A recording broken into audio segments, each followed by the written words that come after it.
minimize it and it'll show the whole screen. Trust me. Then you push present to everyone as well. So yeah, this is the test stream. Once you get everything set up, you just push the start broadcast button down here. But I'm not going to start it because I'll go live. So there's no point. So yeah, if you just click it, it'll start. And then when you click, it'll have a stop button too. Just stop it and the broadcast will be going too. So yeah, it's very simple, guys. If you have any questions, feel free to ask. I'll always answer. I answer everyone. And yeah, so thanks for watching. Hope you enjoyed. If you want some more tutorials or whatever y'all want to see, just ask me in the comments. So other than that, like doing a shout out stream or something. And yeah, and over here you got live control rooms. Just to make sure you're showing the screen, click on screen share and make sure you push share. And it'll show the whole screen as you see, and then you minimize it and it'll show the whole screen. Trust me. Then you push present to everyone as well. So yeah, this is the test stream. Once you get everything set up, you just push the start broadcast button down here. But I'm not going to start it because I'll go live. So there's no point. So yeah, if you just click it, it'll start. And then when you click, it'll have a stop button too. Just stop it.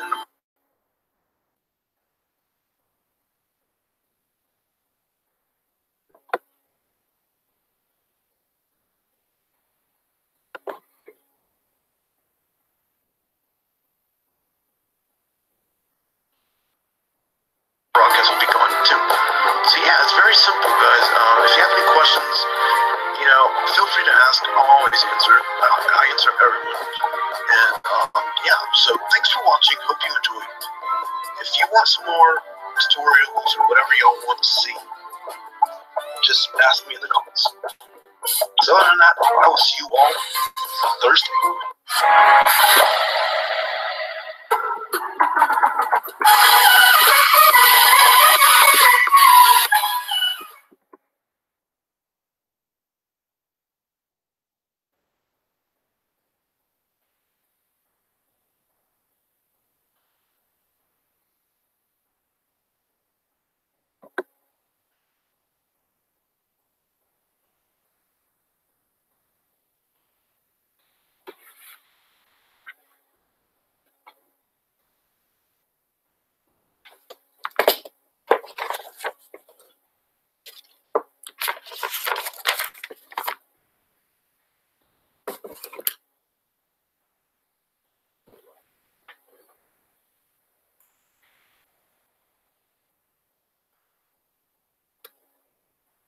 Hi everyone, my name is Kevin, and today I want to show you how you can record your computer screen entirely for free and using an app that's already available as part of Windows 10. Not only can you record your screen, but you could also overlay audio from your microphone on top of your video. So how do you do it? Well, let's go check it out. Here I am on my desktop.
love DPR, supported by our sustaining members, and by Efficiency Vermont, funding below-market rate loans that help Vermonters pay for energy efficiency improvements. EfficiencyVermont.com/loans. Fires had a thorough evacuation plan, but this fire was too much. I think there was a belief that you could evacuate part of town and then another part of town, but the reality is that's not how fire works. Also, Vice President Mike Pence is overseas, praising the importance of a free press, all while CNN is suing the White House. And later, a profile of the Spanish singer Rosalia. I feel like the music I'm doing is very experimental and very radical. She's up for a Latin Grammy tomorrow night. First, this news. Live from NPR News in Washington, I'm Janine Hurst. In Northern California, the Camp Fire has claimed at least 48 lives. Officials say that number is likely to rise. Alex Emsley of member station KQED is in fire-ravaged Butte County, where the sheriff is asking for the public's help to pare down the list of more than 100 missing people. Locating the missing has been a difficult task, as officials also comb the burned area for human remains. Sheriff Corey Honey has put out a list of missing people. We're going to ask members of the public to look at the list to determine whether or not they are on it. There are people out there who their loved ones suspect they're missing or they're unaccounted for, but they don't, in fact, know that someone is looking for them. Some 52,000 people have been forced from their homes. Efforts to find and identify the dead are expected to soon get a boost from 100 additional National Guard troops, and coroners are rolling out a rapid DNA identification system. For NPR News, I'm Alex Emsley in Chico, California. And at least 2 people are dead in fires in Southern California. President Trump spoke by phone with California's Governor Jerry Brown today, praising firefighters and first responders for doing an incredible job fighting the blazes. Defense Secretary Jim Mattis visited active duty troops today in Texas along the Mexican border, telling reporters they're supporting the U.S. Border Patrol and are unlikely to have any contact with migrants. NPR's Tom Bowman has more. Secretary Mattis is defending the deployment of nearly 6,000 soldiers and Marines along the southern edge of Texas, California, and Arizona against charges it was a waste of money and unnecessary. He said the Department of Homeland Security requested the Pentagon's help. I think that it's very clear that support for Border Police, our Border Patrol, is necessary right now. If they come to me and say, we do not have the people to put in hardware, we don't have the capability to use helicopters and we don't have the helicopters. Mattis said it's possible the active duty troops could grow by another 1,000. He said the Pentagon is still figuring out the cost of the total deployment. From NPR News, Washington. In an emergency meeting today, British Prime Minister Theresa May's cabinet has approved a deal to exit the European Union. May says the Brexit deal is in the best interests of the UK, but noted there would be difficult days ahead. The choice was this deal, which enables us to take back control and to build a brighter future for our country, or going back to square one. He says the deal will bring back control of Britain's money, restore order and free movement, and protect jobs. The British Parliament still has to approve the plan. Wall Street lower just before the closing bell. The Dow down 205 points. The Nasdaq down 64. The S&P 500 down 20 points. For the Dow, that's down 0.8 of a point. You're listening to NPR News from Washington. Support for NPR comes from NPR stations. Other contributors include Zoom. Zoom offers cloud video conferencing, online meetings, and a video conference room solution in one platform, featuring visual, video, and audio with screen sharing, account registration, and more at zoom.us. Good afternoon. I'm Henry Athwaite of NPR News. Colchester High School went into a lockdown for 20 minutes this morning after a, quote, concerning statement made by a student. The district spokesperson says the school was notified of the statement but couldn't immediately locate the student. Local and state police were called in and found the student, and the lockdown was lifted at 10:52 this morning. Classes resumed as normal. Parents have been notified, and the spokesperson says high school administrators were out and about in the school building today to help students, support students and staff. Congressman Peter Welch says that funding for President Trump's proposed wall along the Mexican border will be a key issue in the current lame duck session of Congress. Money for the federal budget runs out on December 7th, and Trump is threatening to shut down the government if he doesn't get at least $5 billion for the wall. Welch says he could support building a wall on some parts of the border. So border security is something important to the president.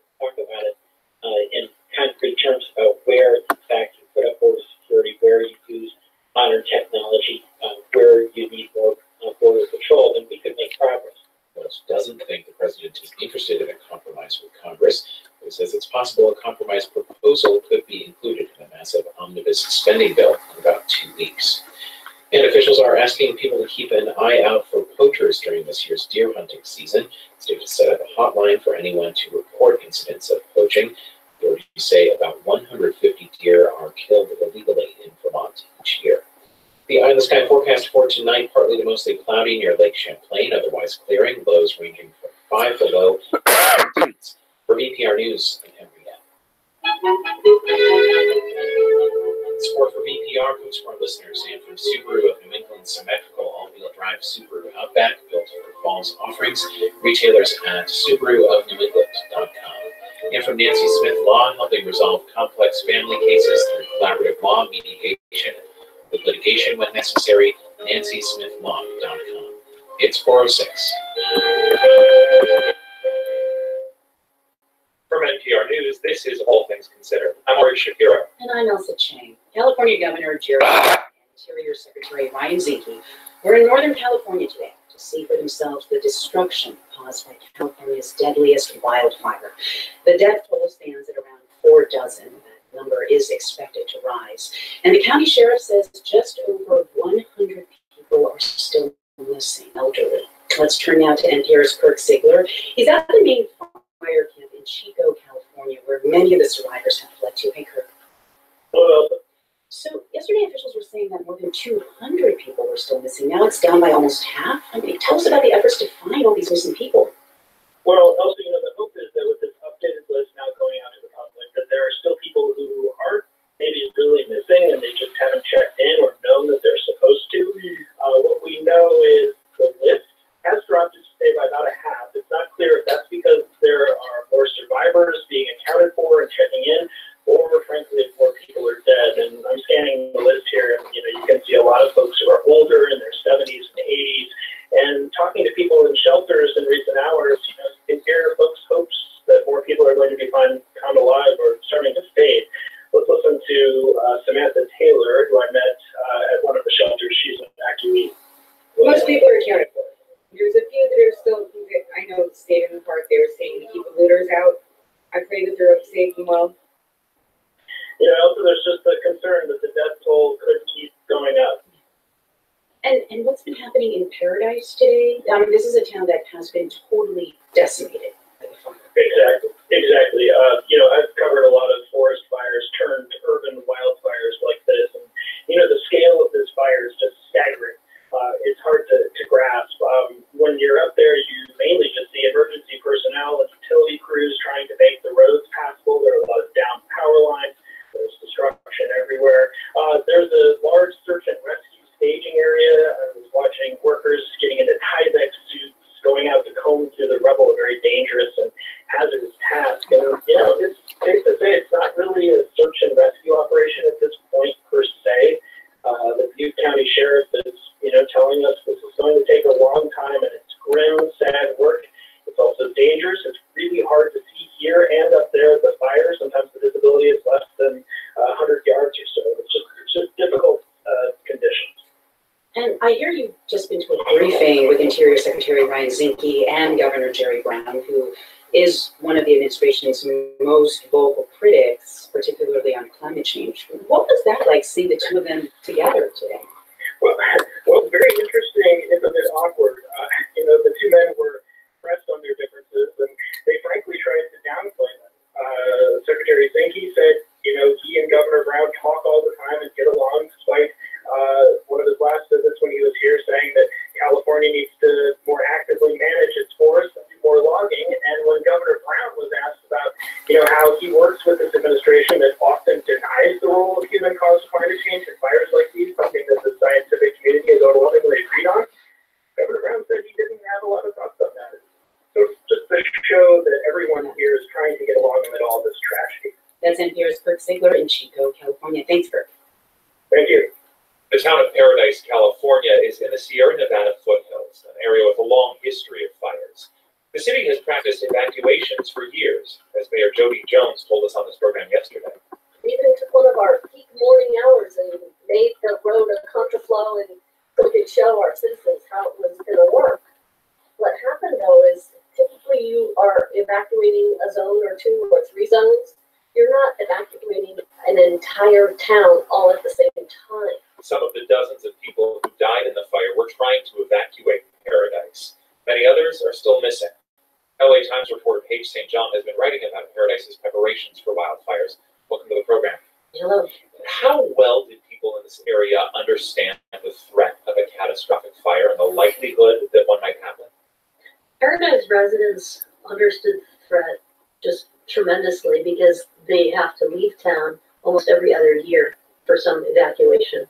There were tremendous fires in 2008 that buffeted the town right up to city limits and destroyed some homes. But there have also been evacuations, 3 other years of the evacuation since then. So if people had awareness and they had experience, where was the flaw? The problem in Paradise is that you can't get out.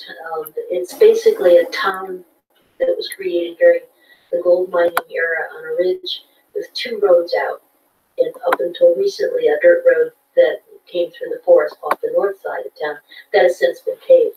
And things have not changed in terms of evacuation routes greatly in Paradise since its housing boom in the 1960s and the 1970s. So it doesn't matter that residents were given warning or not given warning, or were aware of the threat or not aware of the threat. Once they needed to move and you had an entire town that needed to get out all at once, the roads quickly turned into parking lots. So on the one hand, people were very aware of the threat of need for evacuation, but on the other hand, the city was allowed to grow in ways that made evacuation close to impossible. Right, and it's a problem that's baked into the town. The growth came in the 60s and the 70s, so Paradise tripled in population between 1960 and 1980 census, and that's when the problem was created. Everything they've done since then can't undo that problem. You report that even up to this year, the town was planning an expansion of more than 20%. Yes. They wanted to put in senior citizen housing that would have had a lot of new residents. It doesn't seem like anyone was saying, hey, if we grow this population, we might not be able to get out in case of an emergency. There was a grand jury report after the 2000 call for that kind of discussion with any new development that goes into Paradise. And it is included in the county's zoning and growth plans for studies of evacuation routes. But I don't see any effort to actually build those roads. After all the research you've done, what's the biggest lesson that you take away from what happened in Paradise? Well, there's a lot of discussion about forestry management and building hardened homes and early warning systems. Those are the 3 things that are talked about a lot. And there's a need to take a lesson from hurricane states like Florida. Those are states that have already dealt with this and addressed the need for evacuation anytime they do zoning or growth plans. And that's not been done in California yet. There's a note in this 2008 grand jury report about Paradise's looming disaster, and it notes that all of the other forest towns in the foothills face the same dilemma. Paige St. John, thank you so much for talking with us. Sure. She's a reporter for the LA Times. And today, in a Washington, D.C. courtroom, the Trump administration was defending itself in a First Amendment lawsuit. CNN and its correspondent to sue the administration to restore Acosta's access to the White House. The White House had revoked his access last week. Meanwhile, Vice President Mike Pence was in Asia, arguing for press freedom. NPR's White House correspondent Tamara Keith reports.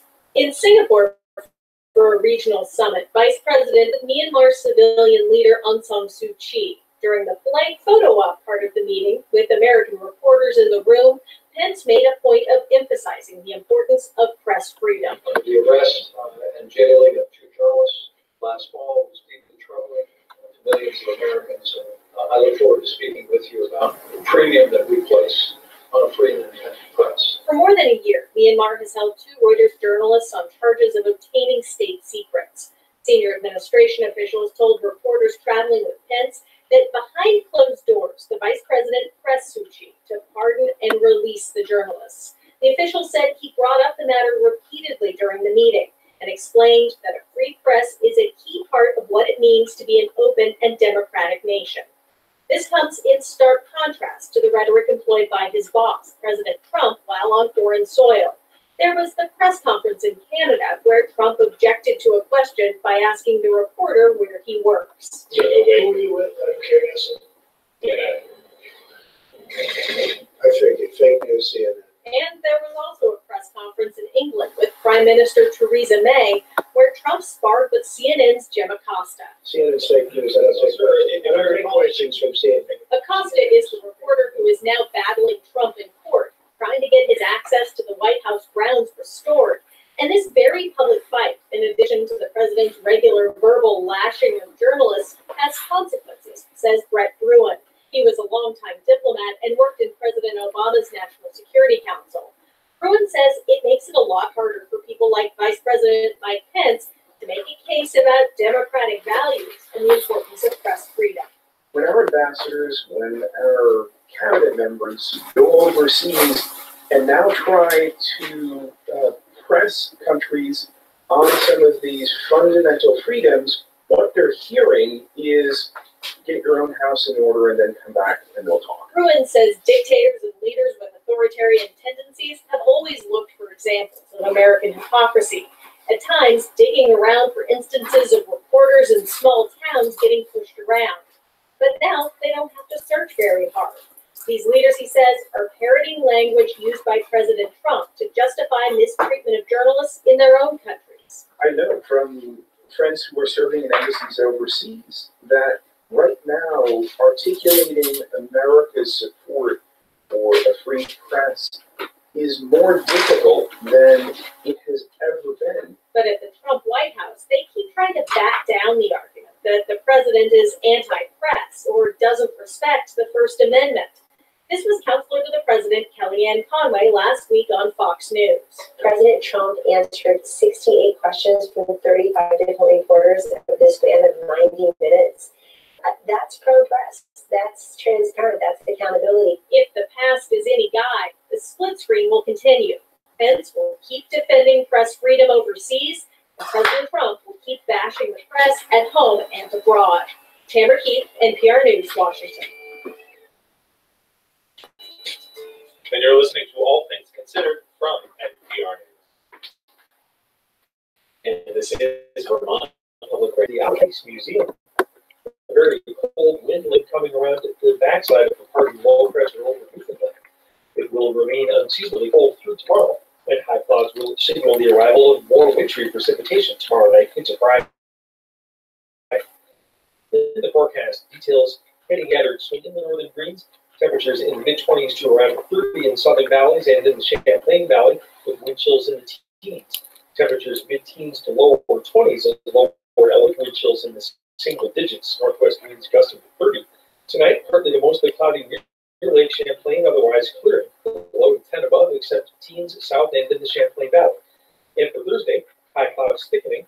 High temperatures from the mid-20s to around 30, except low to mid-30s in southern valleys and in the Champlain and St. Lawrence valleys. I'm meteorologist with an eye on the sky. And this is All Things Considered on VPR. I'm Henry Abb. Undocumented farm workers in Vermont state they are being targeted by federal immigration authorities for their activism. For more about a lawsuit filed today in Burlington, we'll hear that story from the VPR's John Dillon coming up in the next 10 minutes. Support for VPR comes from you and from the Brattleboro Retreat Psychiatric and Addiction Services, a member of Vermont's network of 15 not-for-profit hospitals, brattlebororetreat.org. And from Maple Capital Management, serving the investment needs of families and institutions nationally from their offices in Montpelier, maplecapital.com. Thanks for joining us for All Things Considered this afternoon. It's 4:19.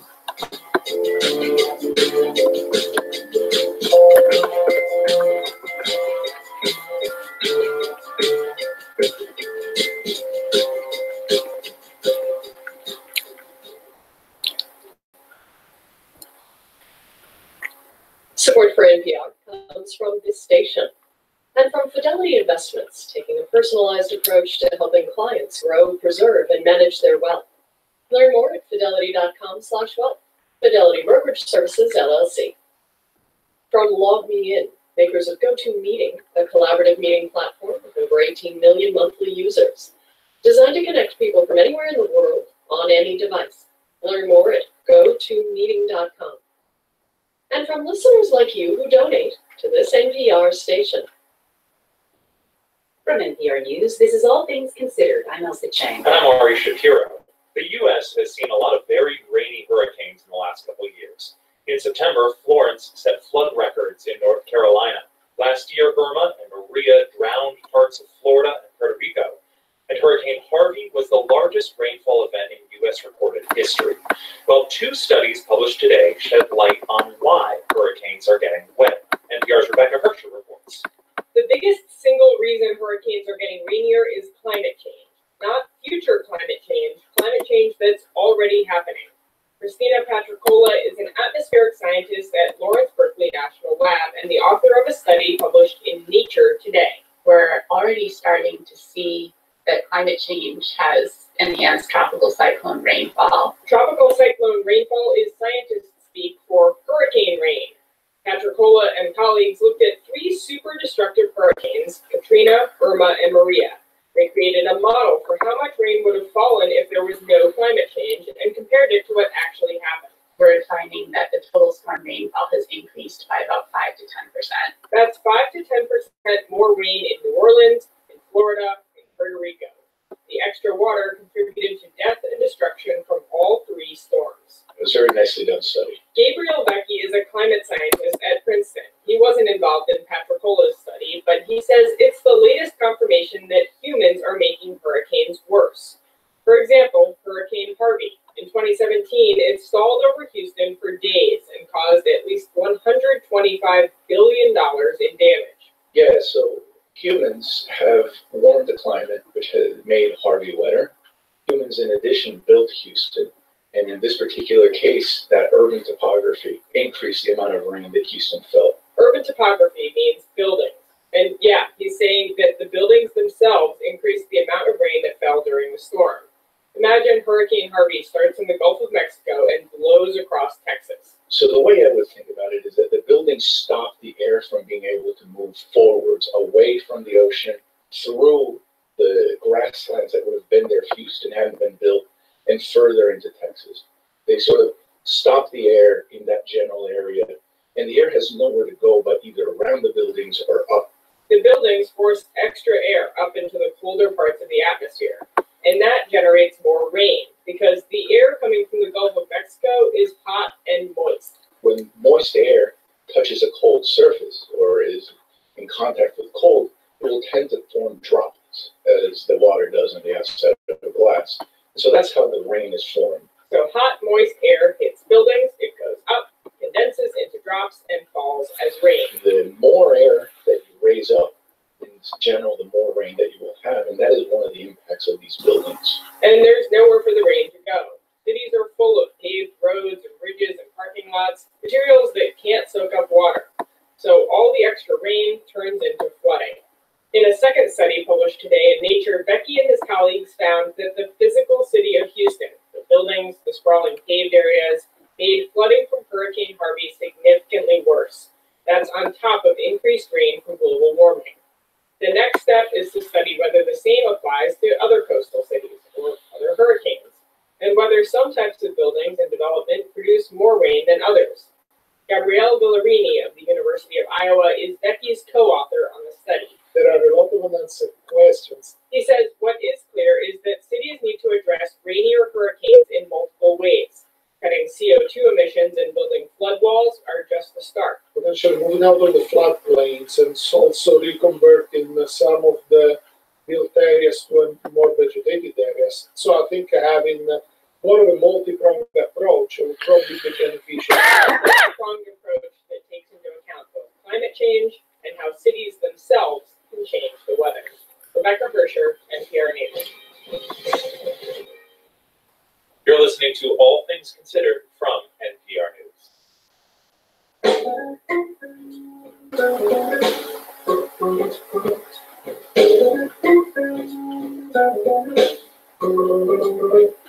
This is All Things Considered on VPR. Good afternoon. I'm Henry Yap with VPR News. Undocumented farm workers in Vermont say they are being targeted by federal immigration authorities for their activism. They allege authorities used a confidential informant and information from the Vermont Department of Motor Vehicles to identify who to Dillon reports. The allegations are laid out in a federal lawsuit filed today. Migrant justice activist Enrique Balcazar said at a rally at the federal courthouse in Burlington that dozens of farm workers have been arrested and deported, some targeted because of their activism on behalf of undocumented workers. Migrant justice spokesman Will Lambeck interpreted.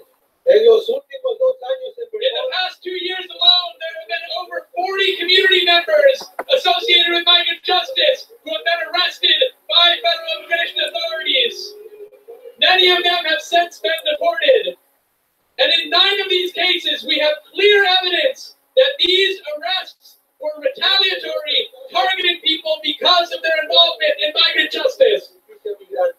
The suit seeks a court order halting what the group says is illegal harassment and arrest. The suit claims that Immigration and Customs Enforcement, known as ICE, used surveillance and an undercover informant to track and ultimately detain migrant justice members.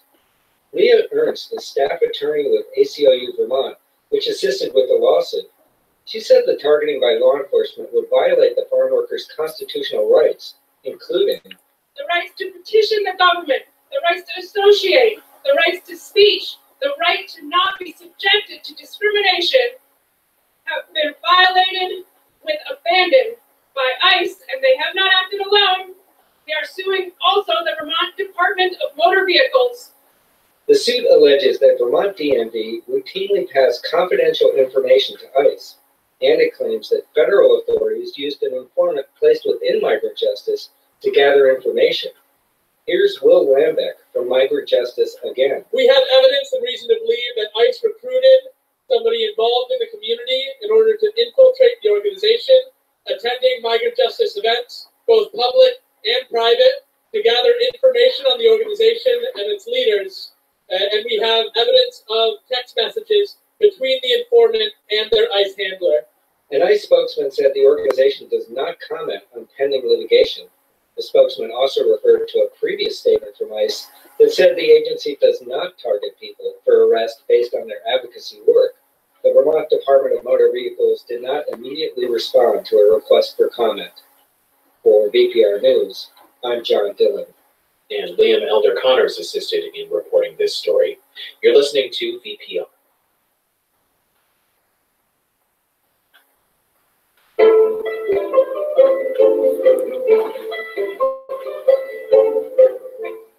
Thanks for joining us for All Things Considered here on VPR. This week during All Things Considered, stay with us for a special series on mental health in Vermont. We'll hear from families and people in recovery about living with serious mental illness.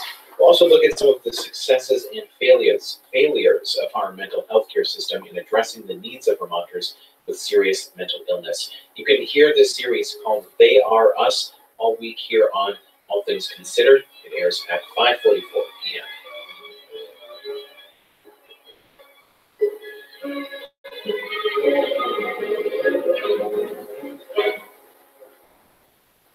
My name is Matthew Smith, and I'm one of the producers on Vermont Edition. I am amazed at the stories we've covered, the topics we've touched on, and seeing how those stories evolve over the years. There's always something new to learn, or a perspective to consider, or new information to process. Not just to read and have in your brain, but to process it with the art of conversation. And I think that's what Vermont Edition does so well. So thanks so much for listening, and thank you for supporting VPR. Support for VPR also comes from Danforth Pewter in Burlington, Middlebury, Woodstock, and Waterbury. Handcrafting ornaments, jewelry, oil lamps, and more in Vermont, danforthpewter.com. And from Black River Meats, supplying chefs and retailers sustainably raised meats from nearby farms, blackrivermeats.com. It's 4:30.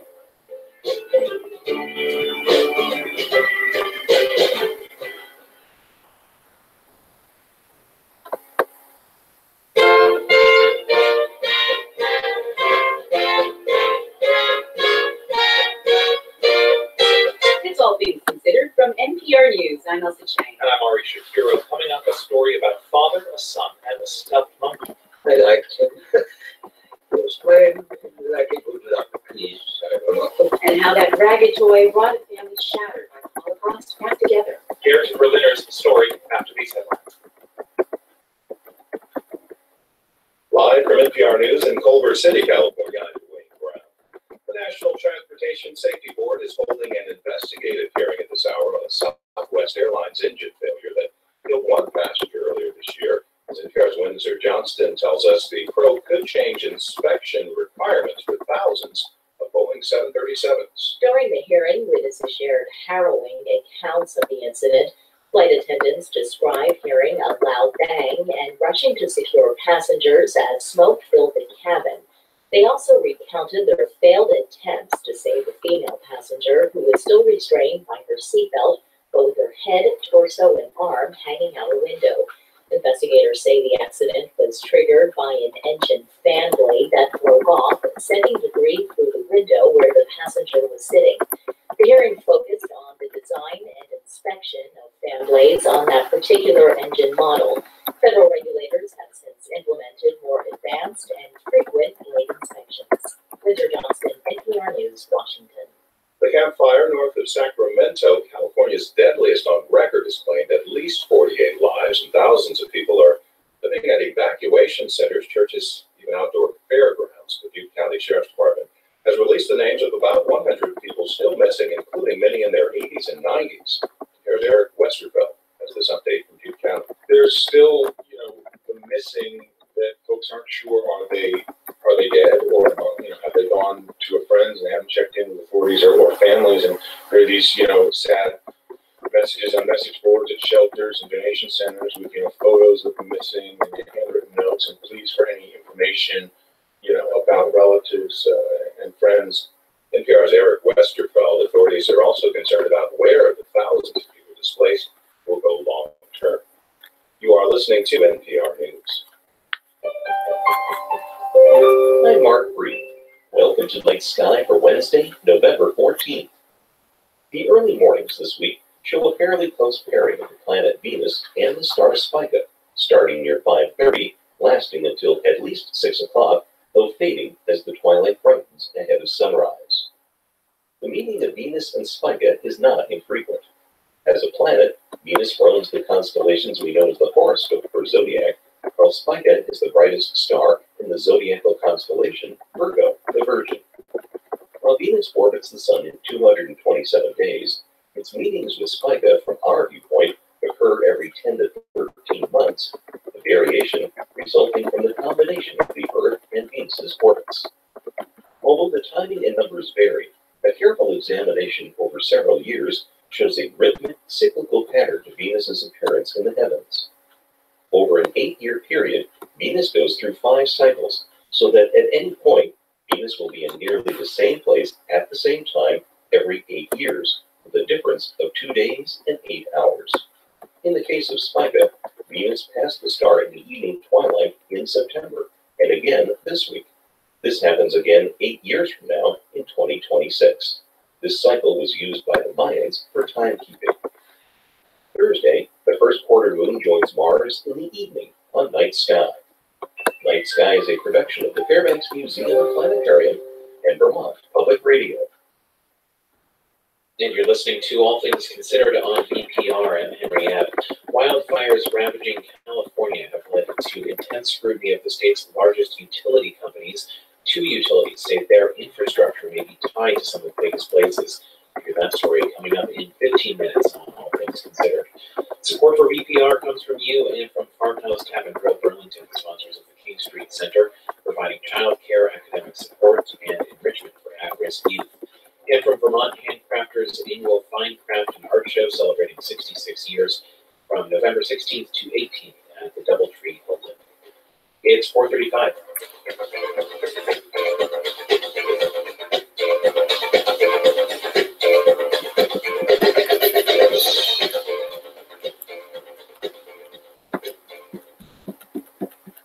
Support for NPR comes from this station and from Netflix with The Kaminsky Method. A once famous actor and his agent navigate their later years and life's curveballs. Starring Michael Douglas and Alan Arkin. From Chuck Lorre of The Big Bang Theory. On Netflix, November 16th. And from Atlassian, a collaboration software company powering teams around the world. Committed to providing the tools and practices to help teams plan, track, build, and work better together. More at Atlassian.com. From NPR News, this is All Things Considered. I'm Elsa Chang. And I'm Ari Shapiro. Now, a story about a monkey, a stuffed toy monkey, barely 4 inches tall, made by the German toy maker Steiff. It belonged to a young Jewish boy at the time Hitler was rising to power. The monkey would take a journey that spans decades and continents, a journey that includes tragedy and a remarkable discovery. Its owner was Gert Berliner. He's the father of NPR's Uri Berliner, who picks up the story from here. 15 years ago, a museum archivist from Berlin came to my dad's apartment in New York. He asked for a favor. Did he have something? Anything? And when my dad was a kid growing up in Berlin. When he was here, he said, you know, we have exhibits, and at the exhibits, what people really want is something personal. Do you have anything? And I said, I have anything. Then I realized what I had. I had a little monkey. He showed me the monkey, and I said, that is an amazing, amazing object. That's Audrey Pomerantz, the archivist from the Jewish Museum Berlin. The toy monkey is pretty beat up. Its fur is frayed. One of its hands is completely missing. And I remember him looking at me and saying, you'd like to have it for the museum, wouldn't you? And I said to him, Gerd, it's such a personal object. It's an object which has so much meaning and is filled with emotion for you. I'd never ask you to give it to the museum. He said, you know what, I'll think about it. And he did think about it. It wouldn't be easy to give up the monkey, the most intimate object from his childhood. He kept it close for more than 60 years. Now, the story of the monkey really begins in Berlin. In front of my bicycle, on the steering, what is it called? The handlebars? The handlebars. I put the little monkey there. It's the 1930s, and like other kids in Berlin, he rides his bike everywhere. Except as a Jewish kid, the situation becomes more ominous by the day. And then it explodes in a wave of violence against Jews in 1938 on Kristallnacht, the night of the broken glass. Nazi brown shirts and German civilians smashed and burned Jewish shops, schools, and homes. Thousands of innocent Jewish men were rounded up and arrested. You heard fire sirens, the synagogues were put on fire. Less than a year later, in 1939, my father packs the monkey away in a small suitcase. I liked him. He was very like a good luck piece, I don't know. This is before the war in the concentration camps. But it's clear that my father and his parents, and Jews everywhere in Germany, are in mortal danger. Escape routes vanish. One that does exist is for children. It's called the Kindertransport. Jewish and Quaker organizations lead a rescue effort, a kind of underground railroad, to try to save children from the Nazis. Thousands of children are rescued this way, often placed with foster families. But there are no takers for their parents, so the children have to go all by themselves. Mostly to England, my father's destination, Sweden. His parents, Paul and Sophie Berliner, have to say goodbye. Can you remember the days before leaving, what was going on, what you did? I was the only child, just like you. The marriage of my parents was not the best. So I was my mother's all. And for her to give up her child is heroic. You know,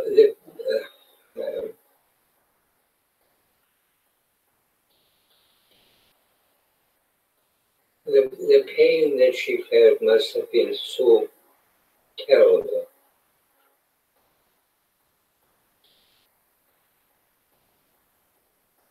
But she let me go. So my dad boards the train at Berlin's Anhalter Bahnhof station with that monkey stashed away in his suitcase. He's 14. Other kids are there too, all in the same situation. Most of those kids, you would expect to be lively, but it was very quiet. I don't remember anything there. It was quiet. My father arrives in the city of Kalmar, Sweden on the Baltic coast. He's worried about his parents. but he's reached shelter, taken in by a generous, kind family. Suddenly you could breathe. It was like the air was different.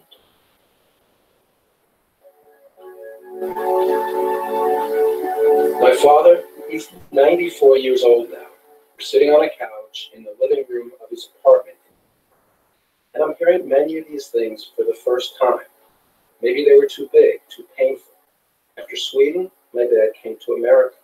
Maybe he just wanted to get on with his new life in New York, his work as a photographer and a painter.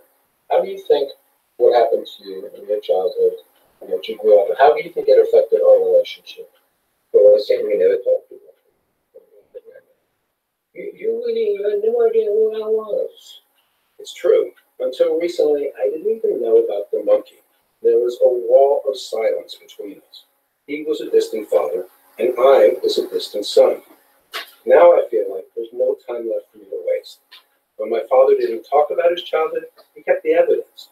I asked him to read one letter from his parents, translated from German. Now I have to report things of great concern, but you are already a reasonable young man and will be able to endure this. The letter is dated November 6, 1941. Jews are just beginning to be sent to the concentration camps, and there's a large section of the letter blacked out by Nazi censors. And then it continues. My own son, I can't write more. I'm in a terrible state. Papa's written everything important to you. As long as you are still here, we continue to write to you. Chin up, the voice head, we will see each other again. Loving greetings.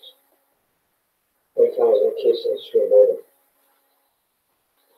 I remember the little. But my father never saw his parents again. Sophie and Paul Berliner were sent to Auschwitz by train, transport number 38, on May 17, 1943. They were murdered there. This is what I could never ask my dad about. Exactly what happened. Had his whole family been killed off? One thing I thought I knew for sure, the line of living Berliners, it was small, very small. My dad and me, and later my son Ben. It was just no relative, no. And this brings us back to the toy monkey and my dad's decision, the one he'd been thinking about. He'd held on to the ragged stuffed toy for so many years, tucking it away in drawers. His last connection to his childhood, their innocence, and to innocence destroyed. Would he give this up too? Francis, my wife, didn't want to give it. But I did give it to him.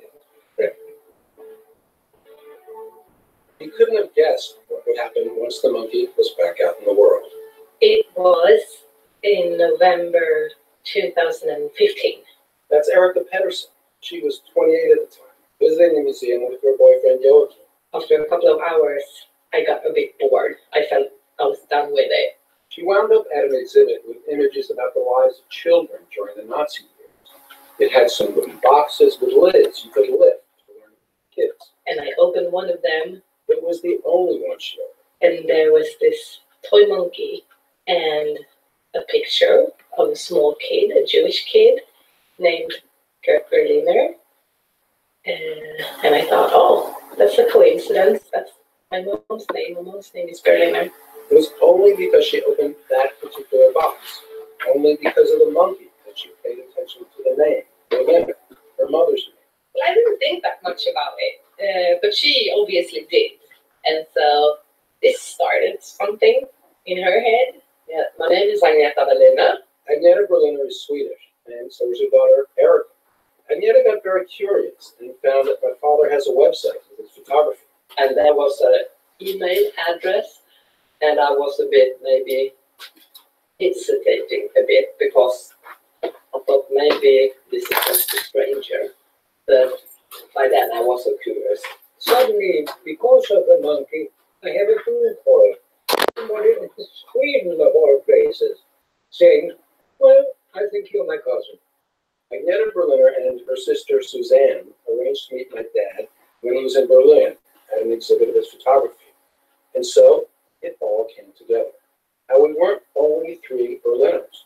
It turns out my father's dad, Paul Berliner, had a brother named Carl. Paul Berliner had two sons, and Carl sent them to Sweden for safety too. But they didn't get out of Germany on the Kinder transport. They made it to safety a different way, sent to work on isolated farms within the Swedish countryside. Those boys were my dad's cousins, but they lost touch with each other. Now I'm in southern Sweden, where my father escaped to as a boy. But I'm here under such different circumstances, with Agneta and her family at their country house. This is the first time we've ever met. Yes, it is. It's a bit strange and also exciting. It's a special day here. Today is Midsummer Night's Eve, one of the big celebrations in Sweden. We've only just met, but already it feels good to be around my new relatives. Meatballs are cooking, sausage cooking, potato. And a beautiful cake with more strawberries than I've ever seen in my life. My dad, he didn't make the trip, so we call him in New York. Hello? Yeah, hi Dad, it's Uri and Erica and Agneta. How are you? We're fine, we're very happy to talk to you. It's a bittersweet call. At 94, my dad doesn't get out much. He's alone a lot in the apartment with time to reflect. You know, you have time. You sit in a chair, an easy chair, and start thinking about all of those, your past, what happened. What happened to him and our family is still hard to absorb. But the past has also delivered a big surprise. My father packed the toy monkey in a suitcase in 1939 when he fled for his life.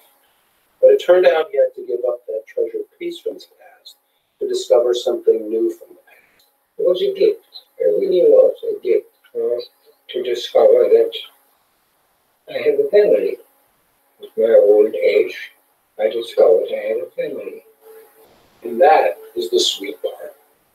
Uri Berliner, NPR News.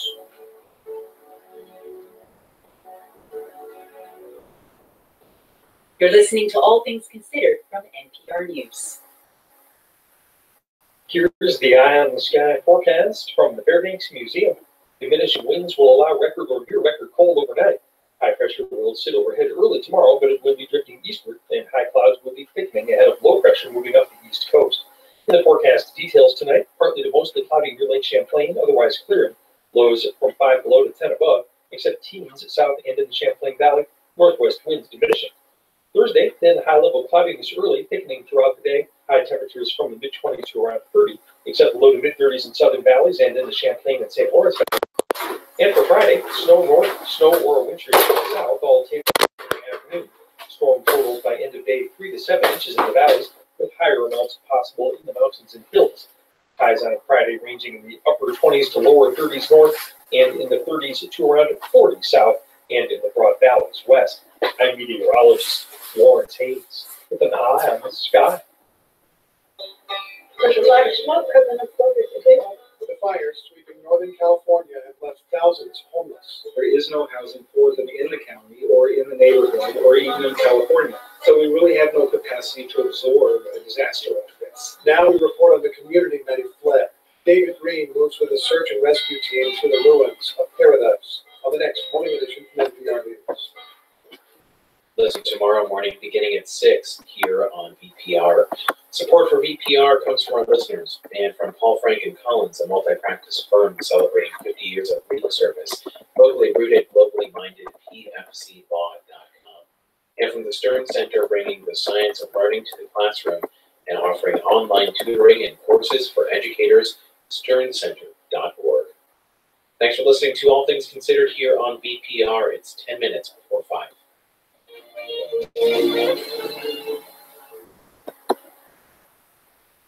This is All Things Considered from NPR News. I'm Ari Shapiro. And I'm Elsa Chang.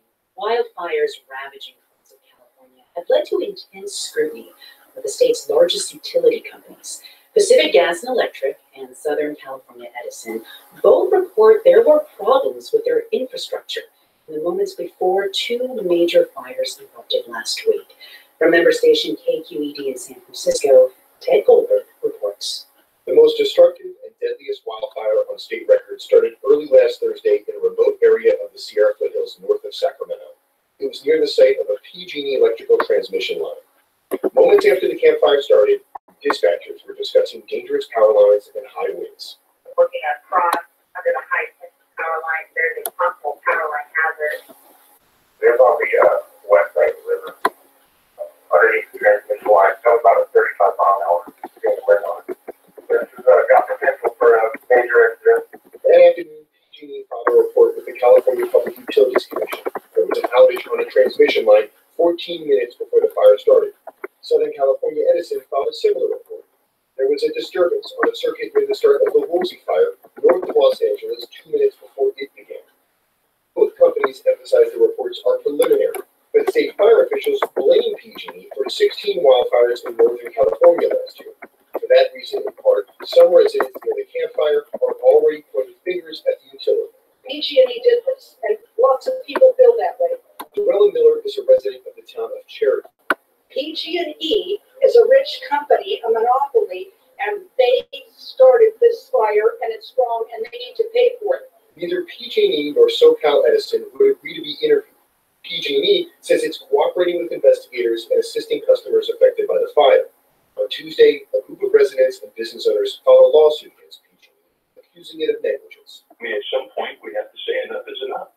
And I think we need to seriously look at whether an investor-owned utility model is good for California. State Senator Jerry Hill is a critic of PG&E. He says he's looking into legislation that would break up the company or make it a government agency. And when profits are the reason that you're doing your job, that creates a question, and especially in light of the safety aspect of it. It's unclear how California's next governor will hold utilities accountable. That man is current Lieutenant Governor Gavin Newsom, who takes over from Jerry Brown in January. We're going to assess all those facts. Governor's in the process of doing the same, obviously, and we'll see where we are when the baton is handed. The state regulators might not have to wait for the governor or the legislature. Not only can they punish PG&E with multi-million-dollar fines, they can also take away its exclusive right to be the region's energy provider. That's according to Stephen Weissman, a lecturer at UC Berkeley and a former administrative judge at the Utilities Commission. How far can we take this utility in terms of making it financially responsible for the consequences of its action or its failure to act before the utility slips into bankruptcy? California lawmakers tried to address that concern during a recent session. They approved legislation that allows utilities to pass on some of their fire-related costs to customers. For NPR News, I'm Ted Goldberg in San Francisco. The winners of this year's Latin Grammys will be announced tomorrow night, and there's a good chance that afterwards even more people will know about Rosalía. The artist goes by just her first name. She's 25, from Spain, and nominated for 5 awards, including Record of the Year. Rosalía just released her second album, one that mixes flamenco with R&B and electronica. Lucia Benavides has this look at the artist who critics say is bringing flamenco to a broader audience. Around 11,000 people attended Rosalía's album release show in Madrid this Halloween. The Catalan singer, dressed in a leotard version of the traditional flamenco garb, performed her entire new album to a crowd that sang along. Rosalía has been on the map since the release of her first album last year.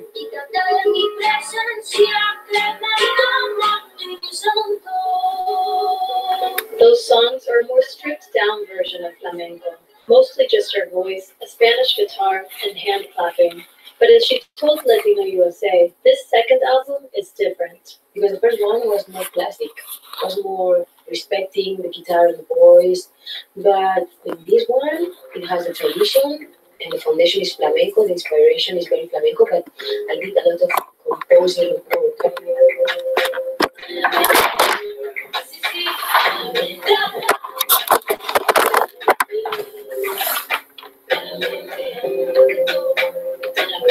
This is closer to what Rosalía is really about, says flamenco guitarist Bernat Jimenez. In the sense that it's not only flamenco, but it's going much beyond. I think it's a much more eclectic product. Jimenez compares her to a Spanish Beyonce, saying it's her image and personality that really make her stand out. And like Beyonce, the release of her new album, El Mal Querer, roughly translated as The Bad Love, was preceded by a very deliberate marketing campaign on social media. Each song on the album is a separate chapter based on a 13th century manuscript about a love gone wrong, much like the chapters in Beyoncé's visual album, Lemonade.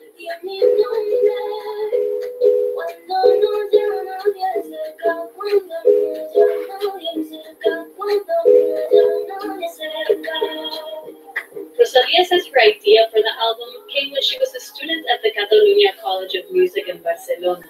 There, she worked under José Miguel Vizcaya, known in the flamenco world as El Chiqui, training in the style of traditional singing known as cante flamenco. Vizcaya says she's also schooled in pop. Se trata de tener, it's about having the same kind of training in the two genres that she mixes in her music and doing it with knowledge of both.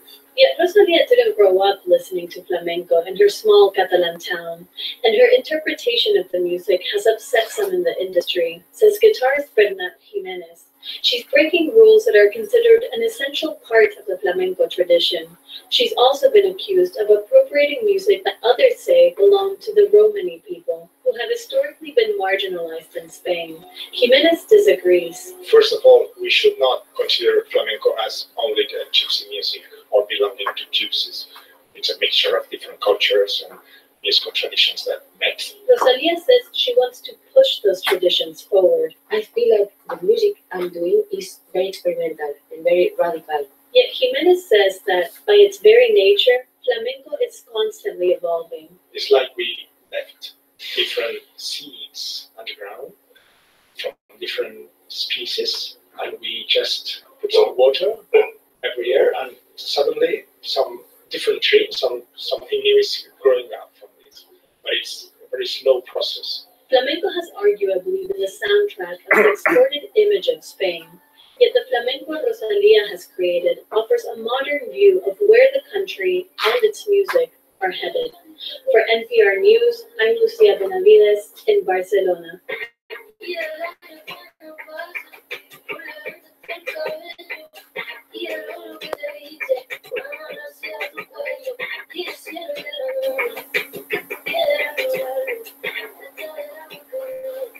You're listening to All Things Considered from NPR News. Support for NPR comes from this station and from Focus Features presenting Boy Erased, starring Lucas Hedges, Nicole Kidman, and Russell Crowe, based on the true story of a son who must overcome the fallout of being outed to his parents. Now in select theaters. From Teradata, working to transform how businesses work through the power of data. Using pervasive data intelligence, Teradata leverages all relevant data to deliver answers to complex business issues. Teradata.com. And from Visit St. Pete Clearwater, offering white sand Florida beaches, and Magritte and Dali, a celebration of surrealists at the Dali Museum, December 15th through May 2019. Or at visitstpeteclearwater.com. You're listening to All Things Considered on VPR. Thanks for joining us this afternoon. Support for VPR comes from you and from Hopkins Center for the Arts, presenting the Stratford Festival's Coriolanus by Shakespeare, November 30th through December 2nd, hop.dartmouth.edu. And for Business Resource Services, offering new health plan options for Vermont small businesses with up to 100 employees, brsvt.com. Coming up on 5 o'clock, we'll have news from NPR and VPR just ahead. This is listener-supported Vermont Public Radio, WVPS Burlington at 107.9, WRVT Rutland at 88.7, WBTN FM Bennington at 94.3, WVPA St. Johnsbury at 88.5, WVPR Windsor at 89.5, WVBA Brattleboro at 88.9. We're in Middlebury at 99.5, at VPR.net, and on your smartphone. It's 5 o'clock.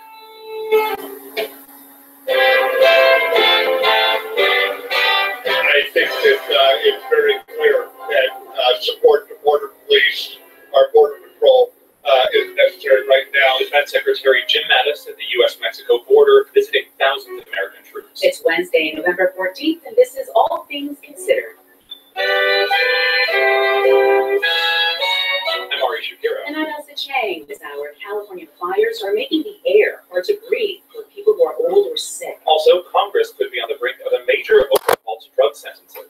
very hopeful this bill will also lead to second chances for so many individuals who want to return to society and the UK inches closer to a Brexit agreement. Plus, a famous Philadelphia chef tackles street food from Israel in his new cookbook, Radio Soul. Chicken schnitzel stuffed inside so you can drive a car, talk on the phone, smoke a cigarette while eating a sandwich. That's what actually makes it Israeli. Now he's Live from NPR News in Washington, I'm Jack Spear. In Northern California, where at least 48 people have died in what is now the state's deadliest fire ever, the task of searching for more victims continues. Your Kurt Ziegler is in the largely destroyed town of Paradise, California. Standing on a street across from a Best Western hotel that was spared, although you can see pretty much rubble all around it. And I'm at a staging area for search and rescue teams. I'm looking at a group of men and women now getting into Tyvek suits, a bunch of people jumping into pickups to head out from here and scour the neighborhoods and what's left of them. It's not really a search and rescue effort. I think it's safe to say at this point they're just still looking for unaccounted people and human remains. It's a pretty difficult situation with so much smoke. It's hard to see. It's for sure tough and grown out here as well. President Trump today praised firefighters who've been battling the flames both in Northern and Southern California. At least 2 people died in fires near Los Angeles. A report released today puts the costs for the U.S. of wars in Iraq, Afghanistan, and Pakistan at nearly $5 trillion, with an additional $2 trillion in future spending. NPR's David Wellman explains the study also says nearly 500,000 people have died in that fighting, half of them civilians. In its latest annual Costs of War report, Brown University's Watson Institute for International and Public Affairs warns that the high level of spending on wars since the 9/11 attacks may be disproportionate to the threats the U.S. faces. The report's author, Anita Crawford, says official information about these wars that was once available increasingly is being kept secret. I don't think that's necessarily a deliberate effort of obfuscation, but what happens is we don't keep track of how much of these wars and their associated expenses will, in the long run, cost. Crawford says there's neither a strategy for ending these wars nor a plan to pay for them. David Wellman, NPR News, Washington. House Majority Leader Kevin McCarthy has been reelected to head the Republican caucus next year, though the Trump ally will face a starkly different landscape, with Democrats taking control of the chamber for at least the next 2 years. McCarthy, who was endorsed by outgoing Speaker Paul Ryan, says he wants to unite the body, though he's prepared for Democrats to have a different idea. If their agenda is simply investigation, impeachment, and not focused on the hardworking American public, we'll be there to defend the American public. McCarthy fended off a challenge from conservative Jim Jordan of Ohio to win the minority leader post. Nationwide is cutting jobs. The insurance and financial services firm announcing today it will eliminate about 1,100 positions around the country. Company says it will cut 80 jobs in Des Moines and 350 jobs in Columbus. Coming for companies' technology, marketing, property, and casualty operations. The Dow is down 205 points today. This is NPR. Support for NPR comes from NPR stations. Other contributors include Zoom. Zoom offers cloud video conferencing, online meetings, and a video conference room solution in one platform, featuring digital video and audio with screen sharing, account registration, and more at zoom.us. I'm Henry Epp with VPR News. Reported hate crimes increased in Vermont last year, according to FBI data released on Tuesday. VPR's Liam Elder Connors has more. This is the second year that reported hate crimes increased in Vermont. According to the data, in 2017, there were 34 incidents in the state. There were 25 incidents reported in 2016. Most took place in Chittenden County. Burlington Police Chief Brandon Del Pozo says the department makes an effort to reach out to vulnerable communities. We'll make sure that they know who to reach out to if they need to report a crime, not just by calling 911, but by calling our community affairs officers or our supervisors or even our deputy chief of operations. The hate crime statistics are reported voluntarily by local law enforcement. Nationally, the FBI data shows the number of reported hate crimes went up for the 3rd year in a row. For VPR News, I'm Liam Elder Connors. The 4th residential care home owned by a company based in Texas will be run by a temporary receiver, appointed by the state of Vermont. According to the Attorney General's office, Harborview in South Burlington will be managed by the receiver until a court decides whether to make that receivership permanent. Last week, the state took control of 3 other resident care homes operated by East Lake Capital Management. Officials contend the owners have mismanaged the facilities for months, creating food shortages for the 200 residents who live there. And the Vermont Department of Corrections is getting a new commissioner. Mike Touchette will take over as commissioner of the DOC in December. He'll replace Lisa Menard, who's retiring after 4 years serving as commissioner. The island sky forecast for tonight, partly to mostly cloudy near Lake Champlain, otherwise clearing. Lows ranging from 5 below into the teens. For VPR News, I'm Henriette. Funding for this newscast on VPR is provided by People's United Bank, NA, supporting the Permanent Funds campaign to make affordable, high-quality child care accessible and support a vibrant economy. And from Ski Rack, celebrating nearly 50 years of adventure with ski and snowboard tuning and junior leasing, downtown Burlington and skirack.com. From NPR News, this is All Things Considered. I'm Ari Shapiro. And I'm Elsa Chang. In the weeks leading up to the election, President Trump warned of a threat to national security. What he was referring to was a caravan of mostly Central American migrants moving through Mexico toward the U.S. border. He ordered thousands of active duty troops to the border to support customs and border protection agents. And most of these troops are already in place, and the first members of the caravan are just reaching the border. In a moment, we're going to hear from NPR's Carrie on the Mexican side of the border. But first, we're going to go to NPR Pentagon correspondent Tom Bowman, who's joining us in the studio now to talk about the border deployment. Hey, Tom. Hello. So, Defense Secretary Jim Mattis was on the border today. Tell us about his visit. Well, he visited active duty Army troops outside McAllen, Texas, the far eastern portion of the Mexican border, and he defended the deployment as a way to help the Department of Homeland Security. That department asked for Pentagon assistance. Here's Mattis. I think that it's very clear that support to border police, our border patrol, is necessary right now. If they come to me and say we do not have the people to put in barbed wire, we don't have the capability to use helicopters. We don't have the helicopter. Now, Mattis said troops have been sent to the border in the past, going back several administrations, both Democrats and Republicans. But in almost all cases, they were National Guard troops and not active duty troops. So Mattis didn't explain why that was necessary to send active troops. And of course, the president can immediately dispatch troops anywhere. That's why some of the Hill are calling this a stunt. And it's funny also because I was talking with a senior Pentagon official just a few days before these deployments, and I said, hey, you guys sending troops to the border? I keep hearing the White House talking about that. And he said, it's not necessary. We have more than 2,000 Guard troops down there already helping the Border Patrol. Wow. I mean, the message that we're getting from the Pentagon during this deployment is that, quote, border security is national security. But is that the same as saying this caravan represents some sort of threat to national security? Well, I think Mattis was talking in general terms, and he was careful not to be alarmist, as President Trump has been. The president called this an invasion. Mattis and others are not using those kinds of terms. But Mattis did say that Mexican police clashed with some of the caravan on the border between Guatemala and Mexico.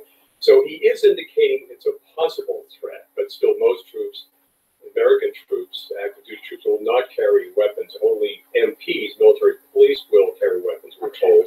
And again, he said they'll likely be far away from any migrants. So if that's the case, what is the role of these active duty troops if these migrants actually do overwhelm customs and border patrol agents? Well, there's no sense of that yet. But again, they're in a support role, as the Secretary Mattis said, and the Posse Comitatus Act prohibits troops from taking part in any kind of law enforcement activity.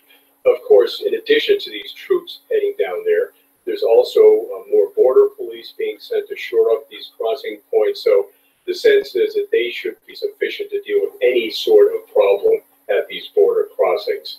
And again, the military is also adding fencing, barbed wire, and so forth. So that should help the situation. So how long are these troops going to be there?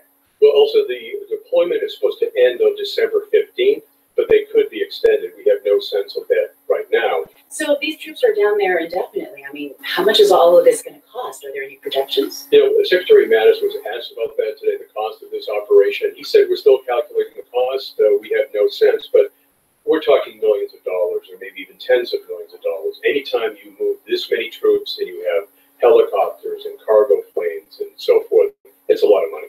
That's NPR's Tom Bowman. Thanks, Tom. You're welcome. More than 1,500 miles west of McAllen, Texas, is the U.S. border crossing connecting Tijuana, Mexico to San Diego. The migrants traveling by caravan across Mexico are reportedly headed there. Several hundred have already arrived, with more expected each day. NPR's Carrie Kahn is in Tijuana and joins us now. Hi, Carrie. Hi, Ari. What's it like right now? We've seen scenes of the caravan in southern Mexico. Is it that kind of an arrival in Tijuana right now? Well, they're coming in different stages. The bulk of the caravan is still in central Mexico, and that's a couple thousand people. Here at the border, people are trickling in. There's been, I was talking to an official with the city who said over the weekend, and through the week, they've had about 800 arrivals, and they're coming in buses. And with all the talk of the Trump administration hardening the border, barbed wire, armed forces, do you see any of that where you are?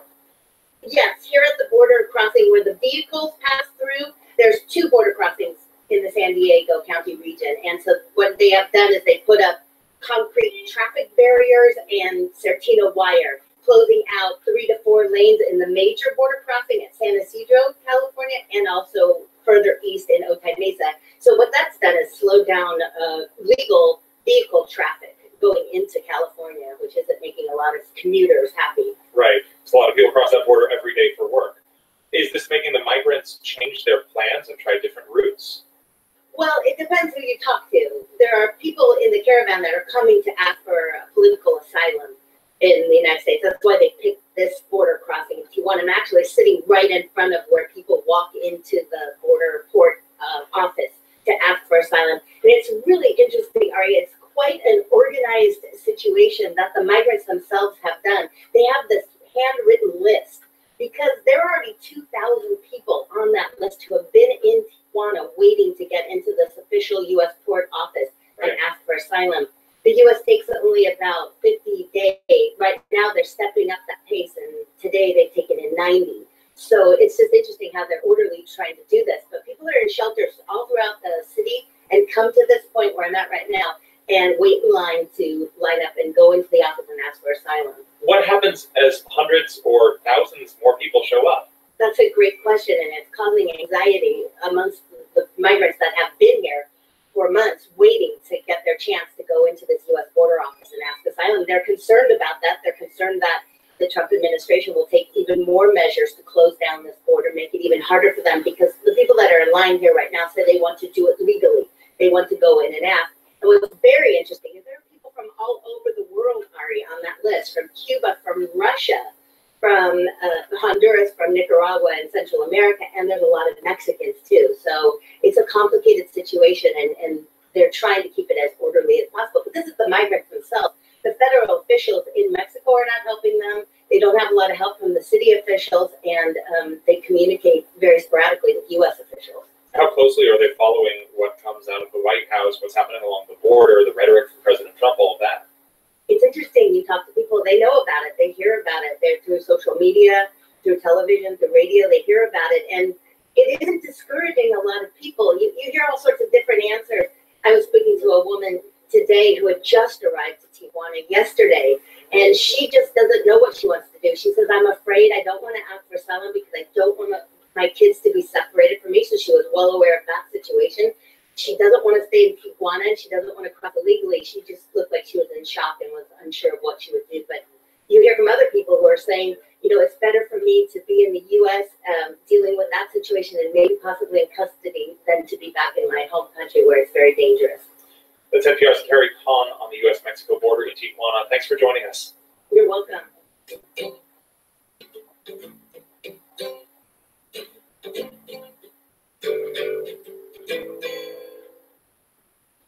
The wildfires across California have killed more than 50 people, destroyed thousands of homes. Many more people are still missing. And even before the fire zone, even beyond the fire zone, Californians are feeling the effects of these fires. Smoke is blowing into the Los Angeles basin, the Central Valley, and the San Francisco Bay Area. Public health officials say people should avoid exercising outside and should wear protective masks outdoors. From member station KQED in San Francisco, Raquel Maria Dillon has more. Children are especially vulnerable to wildfire smoke because their lungs are still developing, and they play hard. At Marshall Elementary in San Francisco's Mission District, the smoky air means recess is canceled for the rest of the week. Teacher Greg Arias says his kindergartners are bouncing off the walls. They haven't been outside, they have all this energy, and it's tough on them. It's probably tough on him, too. The winds that fanned the campfire north of Sacramento haven't let up, and the current weather pattern is pushing smoke out through the Golden Gate. This air is unhealthy. Doctors are recommending filtering respirator masks made for dusty construction work rated N95 or better. Yeah, they're all the N95s are higher, yeah, that's correct. This one may last a little longer. Yeah, this one's the reason. At Cole Hardware Store in the North Beach neighborhood, Tina Rotolo says they've sold thousands of masks since the smoke hit on Friday. We bought as many as I would tell us, 800, 700, 500 at a time. While masks are helpful, pulmonologist Dr. John Bounds says they may give a false sense of security. They work, but they have to be properly fitted. They have to make a good seal around the nose and mouth, kind of like a snorkel mask. But they don't fit on children or people with beards. Smoke is unhealthy because of what's in it, particulate matter and carcinogenic compounds. How bad it is for you has a lot to do with how close you are to the source and how much you breathe. Bombs says wildfire smoke is like diesel exhaust and cigarette smoke. Yeah, so wildfire smoke is basically the same stuff, but it's different sitting right next to a fire at a different level of exposure than us being several hundred miles downwind from the campfire. Wildfire smoke also contains other stuff, plastics, paint, metals, even pesticides, from the homes, businesses, and vehicles that burned. Tony Wexler, director of the Air Quality Research Center at UC Davis, says these extended mega-fire smoke events have helped officials rethinking their advice to the public. We've always had wildfires in California. We've had various levels of devastation. But in my experience, it hasn't been one after the other for, basically years at a time here. This is a whole new game. Wexler says this new game of millions of people exposed to heavy smoke over days, weeks, and even months has adverse health implications. And he says that's a concrete and immediate effect of climate change. For NPR News, I'm Raquel Maria Dillon in San Francisco. You're listening to All Things Considered from NPR News. Here's the eye on the sky forecast from the Fairbanks Museum. Diminishing winds will allow record or near record cold overnight. High pressure will sit overhead early tomorrow, but it will be drifting eastward, and high clouds will be thickening ahead of low pressure moving up the east coast. In the forecast details tonight, partly to mostly cloudy near Lake Champlain, otherwise clearing. Lows from 5 below to 10 above, except teens south and in the Champlain Valley, northwest winds diminishing. Thursday, then high-level cloudiness early, thickening throughout the day. High temperatures from the mid-20s to around 30, except low to mid-30s in southern valleys and in the Champlain and St. Lawrence valleys. And for Friday, snow or a wintry mix south, all tapering off in the afternoon. Storm totals by end of day 3 to 7 inches in the valleys, with higher amounts possible in the mountains and hills. Highs on Friday ranging in the upper 20s to lower 30s north, and in the 30s to around 40 south, and in the broad valleys west. I'm meteorologist Lawrence Hayes with an eye on the sky. Funding for the Eye on the Sky forecast on VPR is provided by People's United Bank, NA, in partnership with Vermont Food Bank to end hunger in Vermont. Information at vtfoodbank.org. And we have support from Horsford Gardens and Nursery, Charlotte, offering hand-decorated fresh balsam wreaths shipped nationwide. Online orders at horsfordnursery.com. Coming up in the next 10 minutes of All Things Considered, House Republicans elected their leaders for the next Congress after losing their majority in the House for the first time since 2011. We'll hear more just ahead on All Things Considered. And later during this hour, you'll hear from two parents about what it's like day to day to be a parent of an adult child living with schizophrenia. That's part of our ongoing series, They Are Us, stories from inside Vermont's mental health care system. Hear that at 5:44. It's 5:20.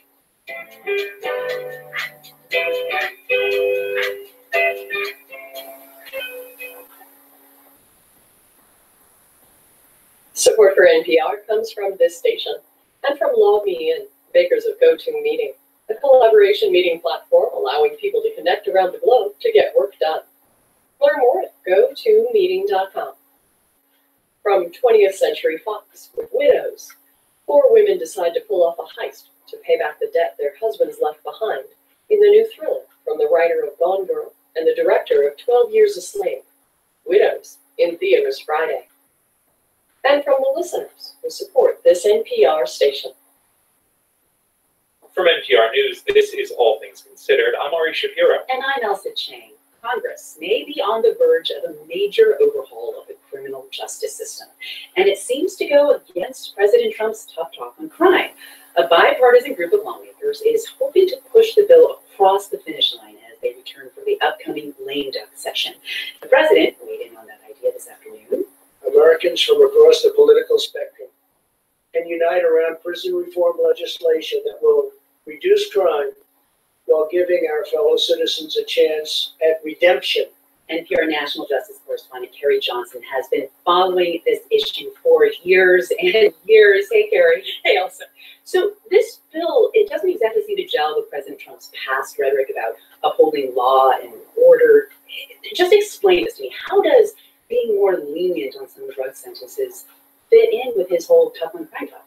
Inside the White House, the president's son-in-law, Jared Kushner, has made sentencing and prison reform a top priority. He has a personal connection because his father served prison time. Right. Jared Kushner has arranged roundtables for President Trump to get him used to the idea. Now, the former Attorney General, Jeff Sessions, was a staunch opponent of leniency for drug criminals. But remember, Jeff Sessions was forced out last week at Justice, and his replacement, Acting Attorney General Matt Whitaker, doesn't seem to have trouble with this proposal. Over the weekend, though, another important voice chimed in. The Fraternal Order of Police, they're the biggest law enforcement union. The FOP endorsed Donald Trump during the campaign, and they have a lot of clout. Okay, so that opened the door even wider. I mean, there's been so much back and forth between lawmakers on this bill.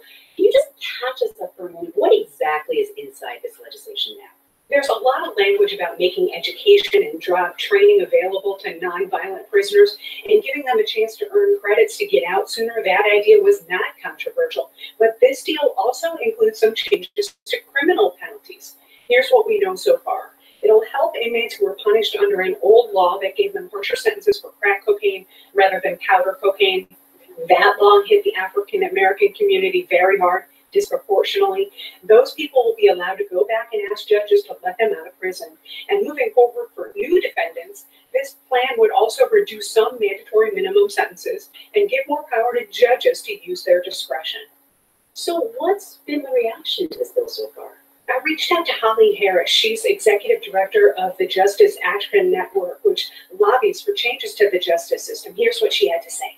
We're very hopeful that this bill will also lead to second chances for so many individuals who need treatment, who really want to get job training, who want to return to society, support their families, find good jobs, improve their education, secure adequate housing. Now, Holly Harris says she knows a lot of people got discouraged when nothing happened in Congress during the Obama years, but she says Senator Chuck Grassley, a Republican, and Senator Dick Durbin, a Democrat, really held together and helped push this plan. The group named Families Against Mandatory Minimums also supports the proposal. They point out more than 9 in 10 people in federal prison eventually return to the community, so it just makes sense to provide more options for them in prison. Importantly, the Senate Majority Leader, Mitch McConnell, has been lukewarm about this idea for a long time. Earlier today, he said the Senate has a lot to do this year, appropriations and the Farm Bill, but this show of support today from President Trump may help move justice reform higher up on the list of things that the Senate will do before they break. Guess we'll just have to wait and see.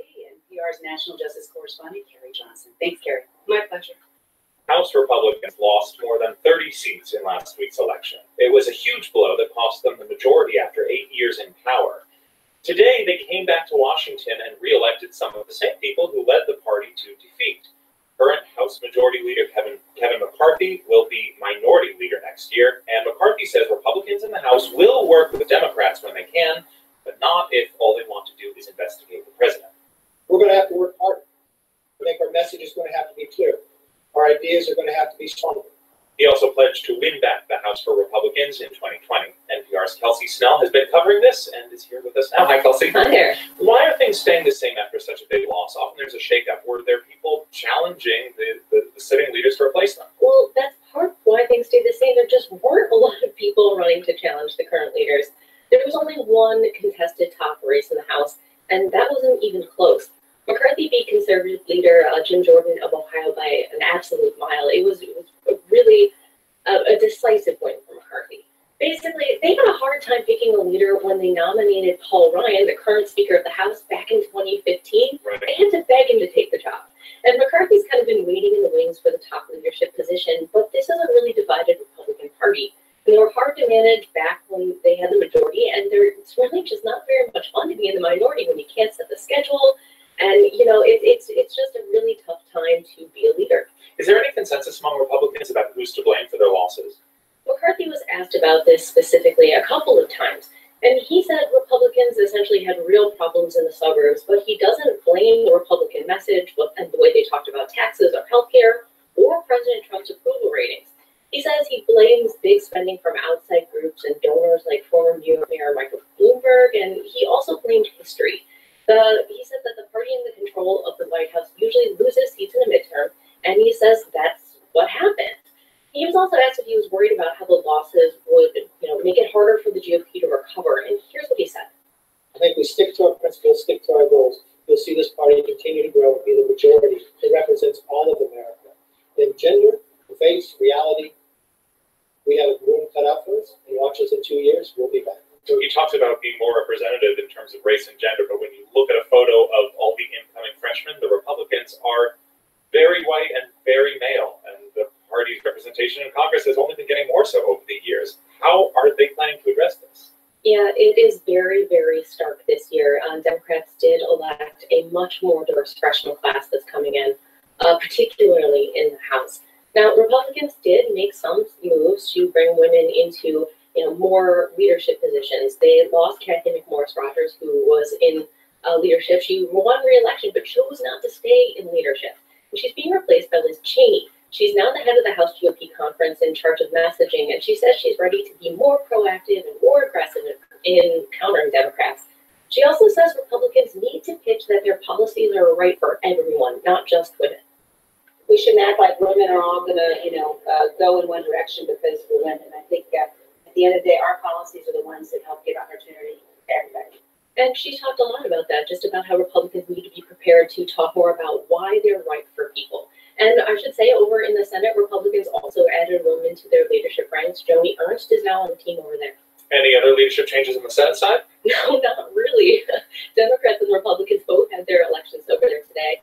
And basically everybody was reelected. Mitch McConnell and Chuck Schumer still have their same jobs. Okay, in just a couple sentences, I know we could spend a lot of time talking about the House Democrats, but leadership fight to come there. Yeah, things will get interesting the week after Thanksgiving, and Nancy Pelosi is still fighting to be the Speaker of the House. It's NPR's Kelsey Snell. Thank you, Kelsey. Thank you.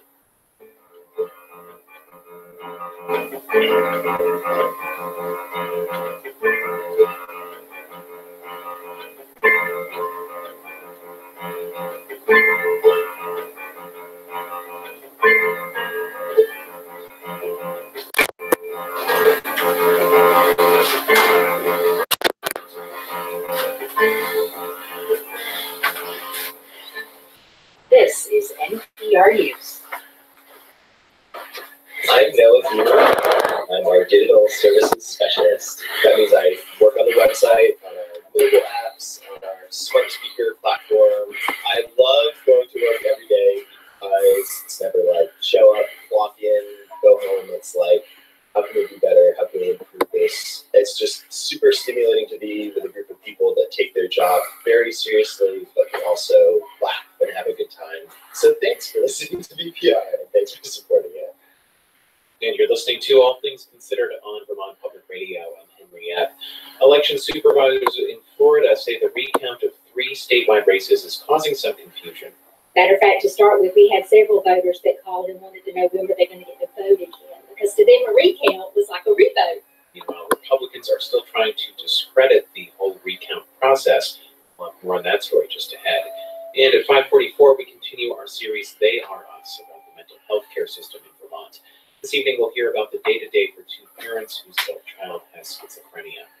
VPR has support from our listeners and from Subaru of New England's all-new 2019 Subaru Forester. Prepared to accommodate fall trips, retailers at SubaruofNewEngland.com. And from Pathways Vermont Support Line, a confidential service for Vermonters seeking non-judgmental support and connection. Available daily at 833-VT Talks. It's 5:30 and news from Live from NPR News in Culver City, California, I'm Dwayne Brown. California's largest utility saw its stock plummet today amid growing concerns about its potential liability for the state's largest and most deadly fire ever. Marissa Lagos from Interstation KQED has this update. Pacific Gas and Electric Company stock nosedived to its lowest level in a decade, a little over $25 a share, down from $48 a share last week. The losses came after the company filed a report with federal regulators, warning that it would not have sufficient insurance to cover its losses if its equipment started the still raging Camp Fire. Andy Smith, the utilities analyst at Edward Jones, says the investment community doesn't like uncertainty. And there's a ton of uncertainty right now around PG&E. And so rather than wait for answers, they sell shares and head for the hill. The Camp Fire has killed dozens of people and destroyed over 7,500 homes. For NPR News, I'm Marissa Lagos. Several hundred migrants from Central America are now in Tijuana, just across the border from San Diego, California, as U.S. authorities on this side of the border are readying razor wire security barriers. Mexican officials say they're struggling to deal with a group of more than 350 migrants who arrived aboard 9 buses this week. Meanwhile, Defense Secretary Jim Mattis went to visit U.S. troops along the border in South Texas today. He says deployment of more than 5,000 active duty soldiers provides good training for war.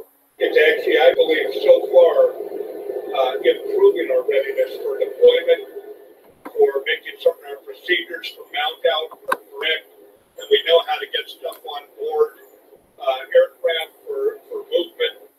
The main caravan of Central American migrants appears to be about 1,100 miles from the U.S.-Mexico border.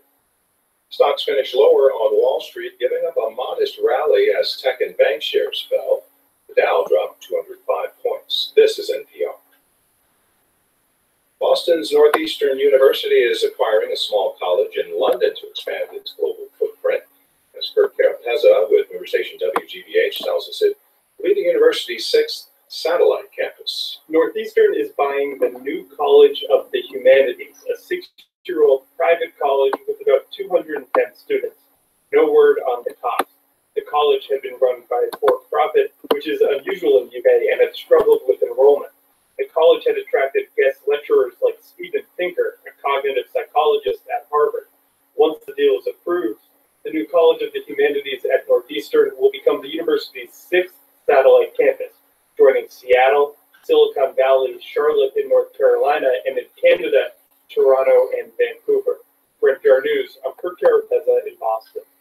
Ford and retail giant Walmart are joining forces to test the self-driving grocery delivery service. The pilot program being launched in Florida's Miami-Dade County. Ford says it will work with Walmart over the next couple of months to determine what goods it can feasibly transport and figure out any problems or challenges it will need to overcome to successfully deliver groceries via self-driving or autonomous vehicles. Stocks finished lower on Wall Street today. The NASDAQ lost 64 points, down almost a full percent. The Dow dropped 205 points, down 0.8%. This is NPR.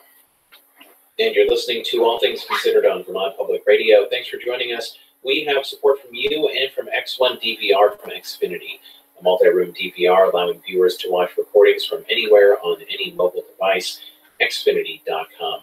And from Faro Estate and Custom Jewelers, Stowe and Woodstock, offering fine diamonds, gemstones, and antique and contemporary jewelry, farojewelers.com. And ARC Mechanical, installing Mitsubishi Electric heating and cooling cold climate heat pumps in eastern Vermont and western New Hampshire, arcmech.com. Stay with us for more of All Things Considered at 6:30 on Marketplace. Tech talent was a significant factor in the decision about Amazon's new headquarters, both of which are near major STEM schools. Look at how cities, universities, and big tech are all connected. Hear that on Marketplace, which starts at 6:30.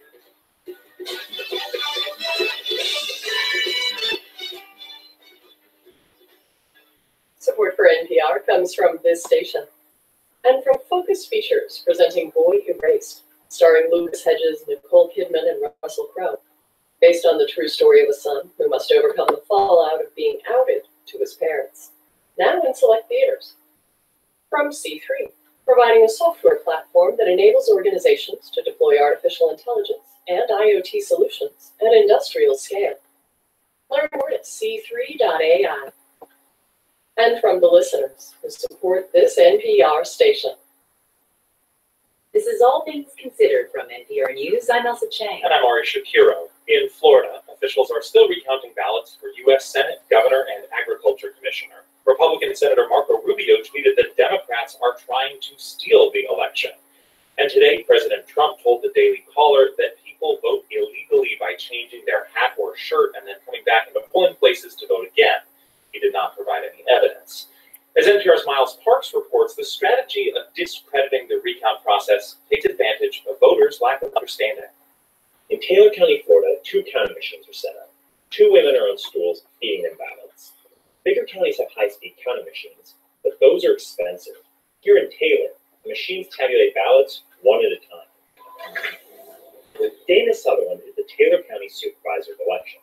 She understands the pressure that's on her and every one of Florida's 67 counties to get this election right because of the political atmosphere. I think the whole political climate is charged. It's like their Energizer bunnies are just on overdrive with all the politicalness that's going on. But as she and her staff will count each ballot, unsubstantiated claims come from across the state and even from President Trump about tainted vote tallies and fraud. Another county election supervisor in Florida told me he's been inundated with calls related to the claims. Sutherland said she hasn't received calls from voters in her county asking about fraud specifically. But when I asked her whether people here have an understanding of how the recount works, she gave an emphatic no. Matter of fact, to start with, we had several voters that called and wanted to know when were they going to get to vote again, because to them a recount was like a revote. Paul Bronke is an elections expert at Reed College in Oregon. He says that because Americans know so little about how elections work, they're more susceptible to political rhetoric. Elections are complex. These are complex systems. It's sort of like a modern-day automobile. You don't really know what's going on underneath the hood, and hopefully we have trust, but when there's distrust raised in this modern technology, I think people are very quick to assume some sort of nefarious motives. Even though election experts like Bronke say that voter fraud is very rare, many Americans don't think so. An NPR Marist poll in September found that about a third of America is the biggest threat to fair elections. Bronke says the narrow race in Florida has put national attention on how it runs elections. But I'm not so sure if we looked at this microscopic level in some other states, which are not that competitive, that we might not see some of the same kinds of problems. Florida has actually done a lot since the infamous 2000 election to shore up its voting system. Long gone are the punch cards and hanging chads, replaced by paper ballots that are read by scanners. Florida requires voters to have photo ID, and as Florida's governor since 2011, Republican Senate candidate Rick Scott had a big role in changing the state's election laws in the name of security. The state reduced the number of days early voting can take place and added new restrictions for how new voters could be registered. The nonpartisan Brennan Center for Justice lists Florida as one of a handful of states that have put in place significant voting restrictions over the past decade. But there are clearly still problems. Equipment in Palm Beach County is old, for instance. Then there's the election supervisor in Broward County.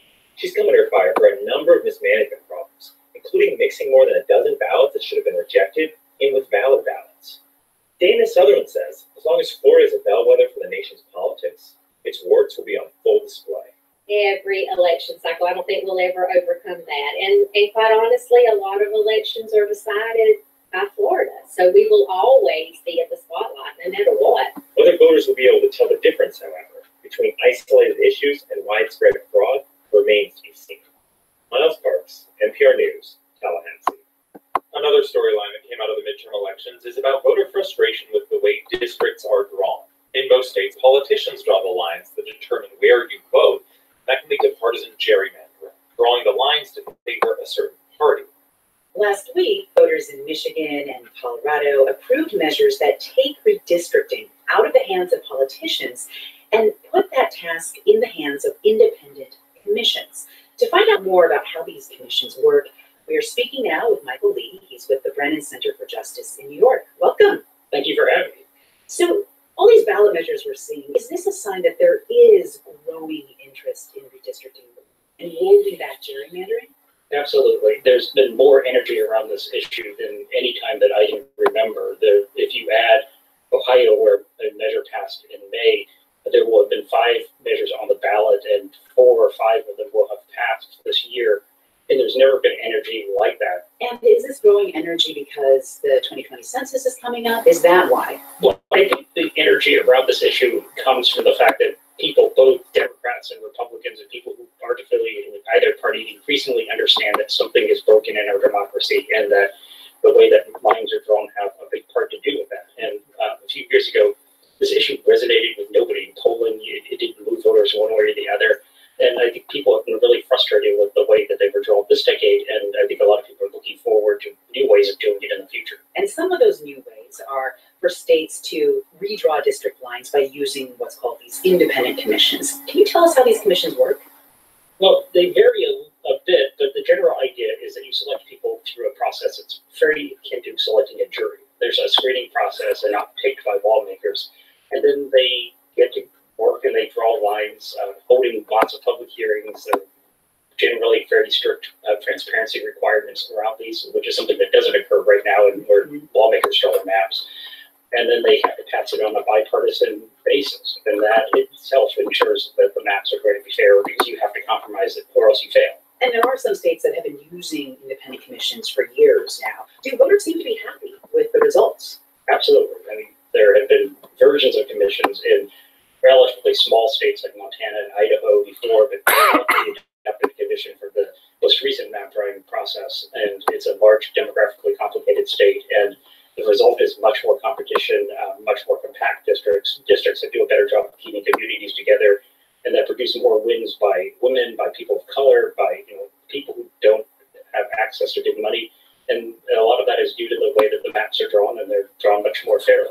Well, a lot of those outcomes that you're citing would seem to favor Democrats. Are Republicans fighting some of these changes? Well, it's favored Democrats recently, but the maps are drawn, and you can measure this. If Republicans start to do better, if they figure out how to message to voters, if they start to figure out how to win votes from people of color or from younger voters, they will do better on these maps. And that's what democracy should look like. Is your party should be able to compete for more seats by more votes. One question, though, that I've always had is how independent can these independent commissions ultimately be? I mean, they're still made up of human beings with partisan leanings, so politics is never entirely removed from the process, yeah? Politics is never completely out of the process, but the analogy I would use is, again, going back to a jury. We don't expect jurors to come in as blank slates with no life experience and no wisdom. They bring that to the table. And so you saw a lot of team players on the California Commission. I mean, they certainly were Democrats, they certainly were Republicans, but they didn't come in saying, I want to maximize my party's gains, or I know exactly what I want to do here. And by and large, people are happy with the maps, and both Democrats and Republicans in California say, like, this worked. Michael Lee is a senior counsel at the Brennan Center for Justice at New York University School of Law. Thank you very much. Thank you for having me.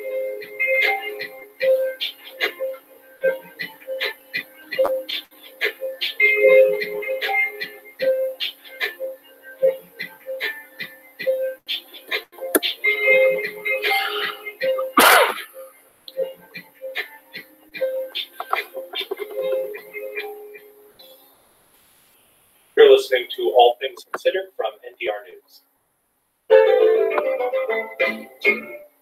This is All Things Considered on Vermont Public Radio. Good evening, I'm Henry Epp. Today we continue our series, They Are Us, stories from inside Vermont's mental health care system. It's produced by Erica Heilman. In today's story, you'll hear from two parents about what it's like day to day to care for an adult child living with schizophrenia.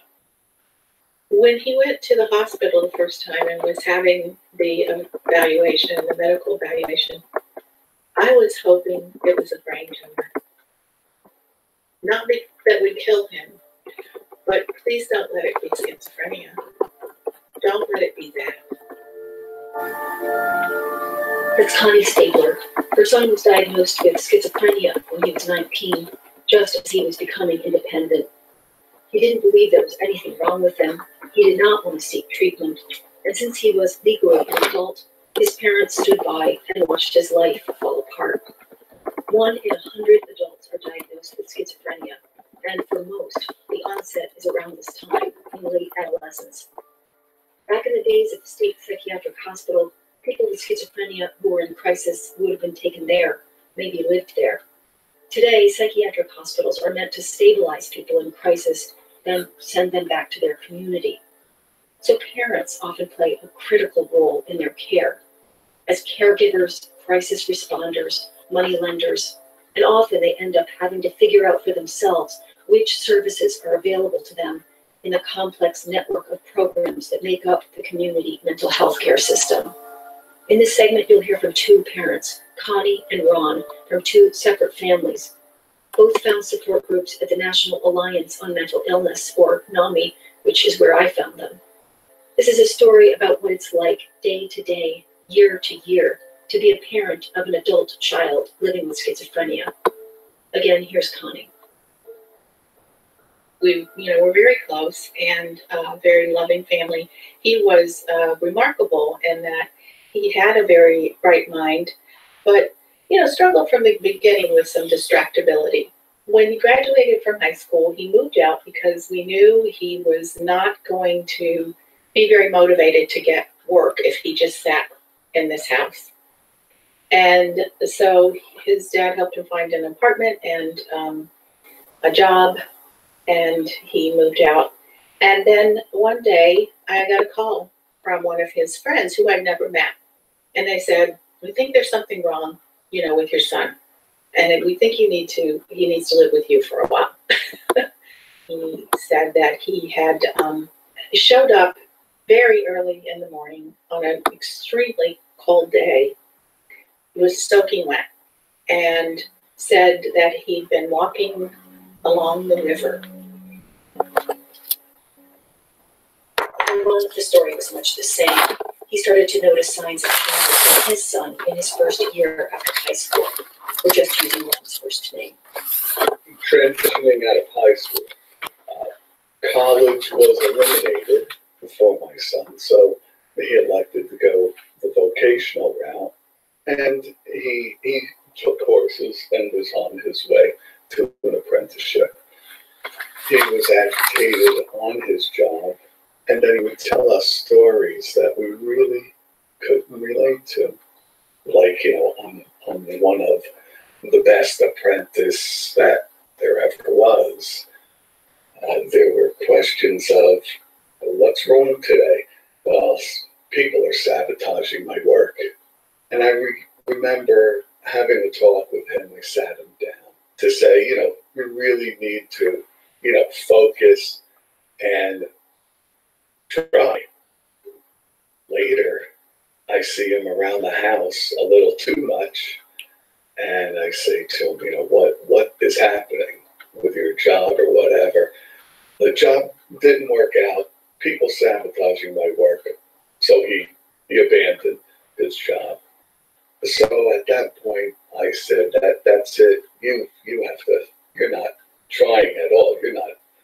And he said to me, "Dad, I'm doing the best I can." And I said to him, "If that's doing the best you can, get out of my house." And I threw him out. I remember sitting down with him one time, and I don't know what precipitated it, but I probably asked him what was going on. And that's when he told me, and I remember we were out on the porch and he was pacing back and forth and saying, I'm on a mission from God, and I don't know what it is yet, but it will be revealed to me. I've received this gift, and there's nothing wrong with me. I've just received this gift. You look at Facebook to try to get hints of what is happening. And we found posts saying, that he was living out of his car. He was sleeping in the Walmart parking lot. So one day I got up very early in the morning, 4 o'clock, and I just traveled over the Walmart parking lot. And there was the car. And the car looked trashed. I didn't confront him at the time. I went back home. Boy, like, what is going on? It was in the spring. I was at work, and he called me and he said, "Mom, I'm trying to get to the Howard Center and I'm lost." He had been taken there once by his dad. So I told him now to get there, and he told me that he had almost hurt his girlfriend, and that's what made him so afraid and made him know that he needed help. That he had seen something, a monster coming out of her face. And he started to lunge at her, but hadn't hurt her. But the fact that he saw that and he almost hurt someone was what precipitated him wanting to get help. Well, after we had episodes and running with the police over, him destroying property, as parents, we said this isn't like our son. So we're thinking, okay, this is something that we have to get our hands around and it'll pass. So going to NAMI, there's such a steep learning curve for dealing with something like this. NAMI is the National Alliance on Mental Illness. I heard about the support group and I went to that and I cried there for the first year. But what happens sometimes when you first go to a support group, you hear everybody else's stories and that they've been dealing with it for 30 years. And you just feel like, oh my God, it's going to take my rest of my life is going to be like this. I think, we're going to fix this in a couple years, or we're going to get him help and he's going to not be all better maybe, but he's going to get better. And when you hear some of the horrific stories, it's unfathomable. You can't get your mind around it.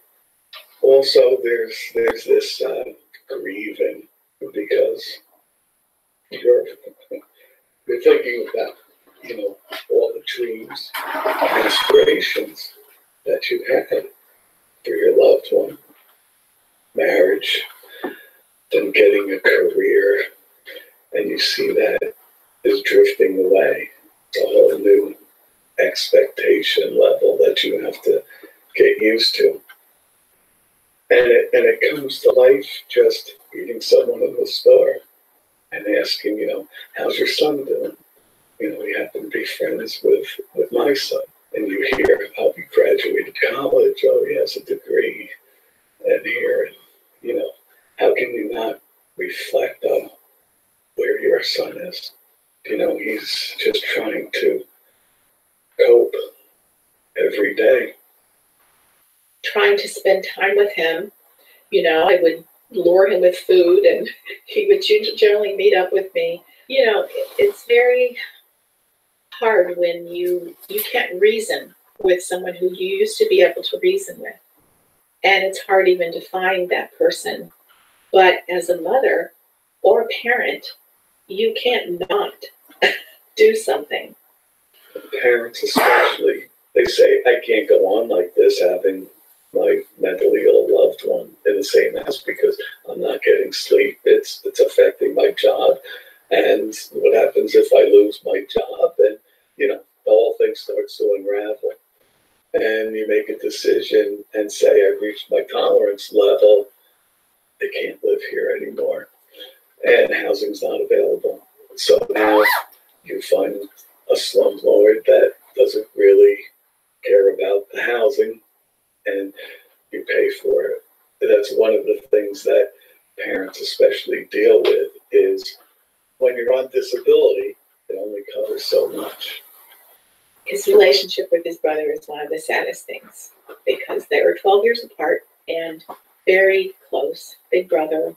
He would babysit for him. And then at one point, when he started to notice, when he was getting grumpy and stuff and we didn't know what was going on, we asked him to babysit and he said, I don't think I should be responsible for someone else right now. My oldest daughter, her mind went to, I know this isn't good. My brother has schizophrenia. And I want to get married. I want to start a family. We'll always be there as parents. But siblings don't have to be. And no one should hold their feet to the coals. We're in a boat. And we're bailing the water as fast as we can. And they're not going to help us in the way that we need. And it's hard. The last couple times that I've seen him has been in a Middlesex residential blocked facility. I couldn't see him in his eyes anymore. I couldn't find him. I always before, when I spoke with him, he was able to make eye contact, and you could see, and he would say something that you got a flash of who he was. The last few times I didn't see that. That was devastating, and it caused me to feel hopeless. I had been able to hold out hope, and I'm struggling with that right now. The hardest part about sitting here with my son right next to me is I don't know what he's feeling.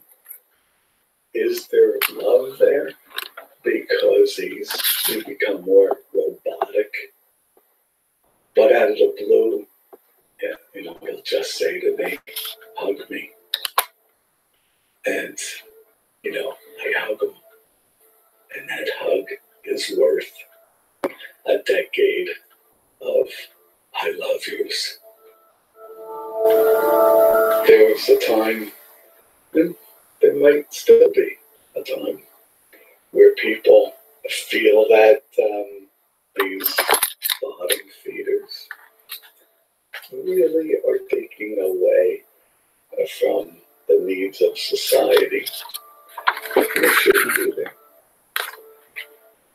I don't know if you're ever going to change that attitude of that person. I have a story where I said, I really need to give back because these people need kindness. They need help. I love to cook. I'm going to make meals. There's a place in Burlington that during the winter months, the warming station, that may be called, I'm not quite sure. But you can sign up to make meals. And so I did my potato leek soup with, cut in sausage and brought these huge, 35 people. Most of them older, but there's some young people too. And I get done with delivering this, and I lost it. The realization was, this is going to be my son when he's older, because they're not going to be there anymore. And who's going to make that be? Hopefully, somebody else can fill my shoes when I'm gone. It's humanity.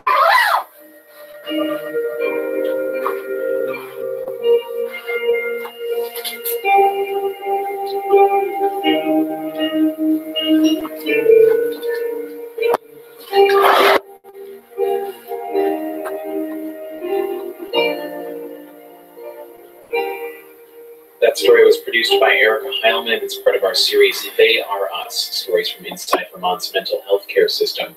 Tomorrow we'll look at why it's so tough for people to transition back into their communities. You're listening to VPR.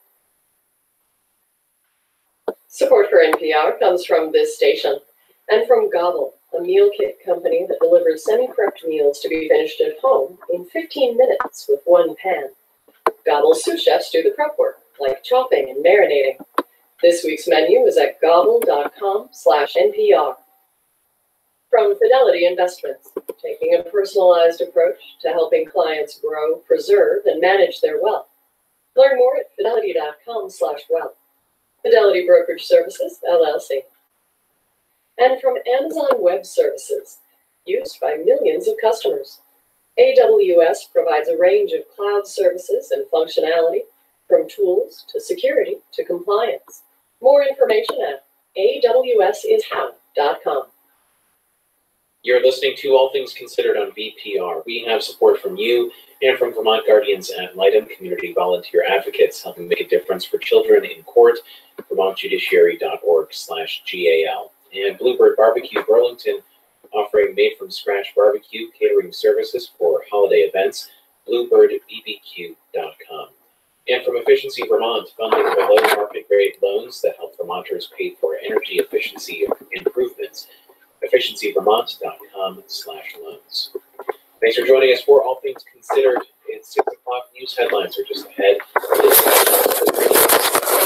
FM Bennington 94.3, WVBA Brattleboro at 88.9, WVPA St. Johnsbury at 88.5, WVPR Windsor at 89.5, WVPS Burlington at 107.9, WRVT Rutland at 88.7, and at VPR.net. Our studio in the Upper Valley is provided by King Arthur Flour, Bakery, Cafe, Store, and School in Norwich. Live from NPR News in Washington, I'm Jack Spear. President Trump announced today his support for what is being called a bipartisan agreement on prison reform legislation. Presidential backing seen as a crucial step in terms of getting support from Senate Majority Leader Mitch McConnell to move the measure forward. Speaking of the White House today, the president said the measures aimed at getting former inmates back into the workforce.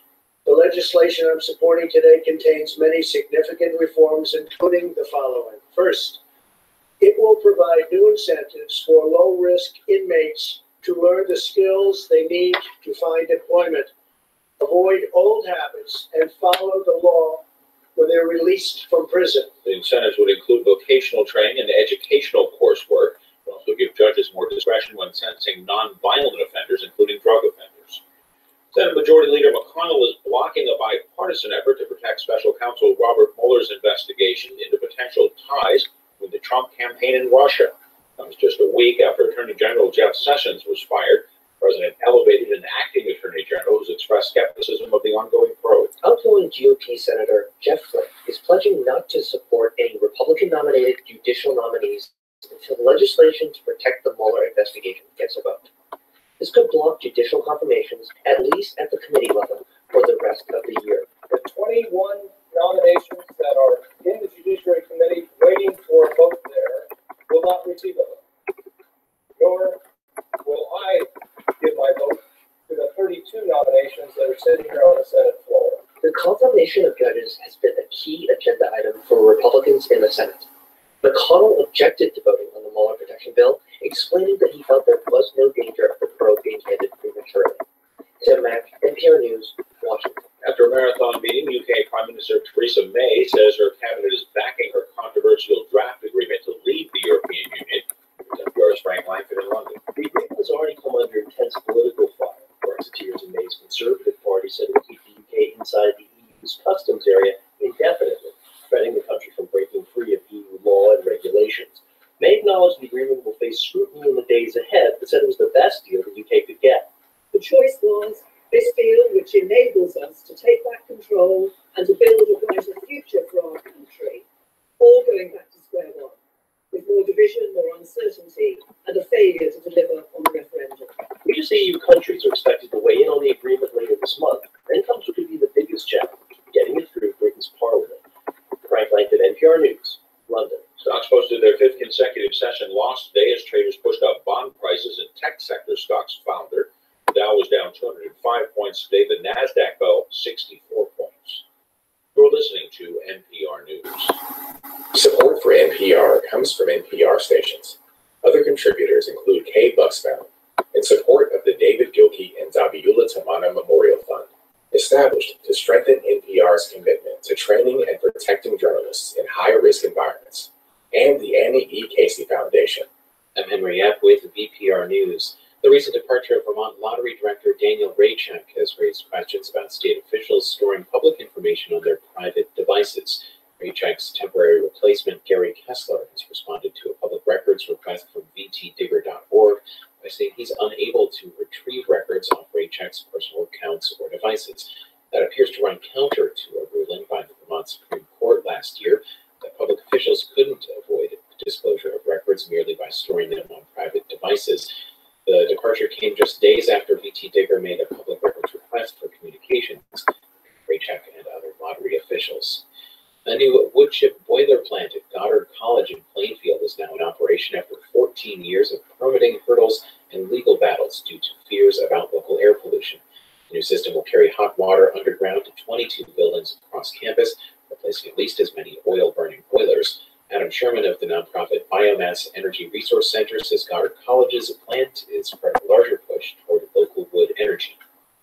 Vermont is a national and international leader in the use of advanced wood heating for these college campus district heating plants, schools, hospitals, home heating with advanced pellet boilers.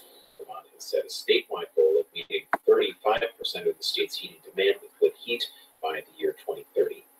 And the Vermont Agency of Transportation says Route 108 through Smuggler's Notch is officially closed for the season. The agency made the announcement this week as winter weather bears down on the state.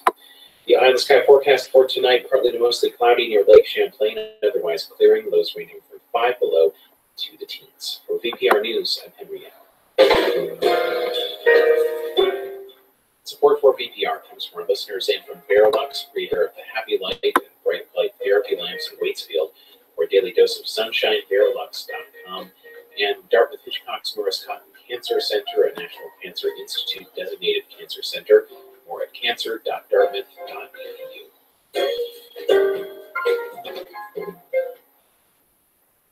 From NPR News, this is All Things Considered. I'm Ari Shapiro. And I'm Elsa Chang. California Governor Jerry Brown and Interior Secretary Ryan Zinke were in Northern California today to see for themselves the destruction caused by California's deadliest wildfire. The death toll stands at around 4 dozen. The number is expected to rise. And the county sheriff says just over 100 people are still missing, many of them elderly.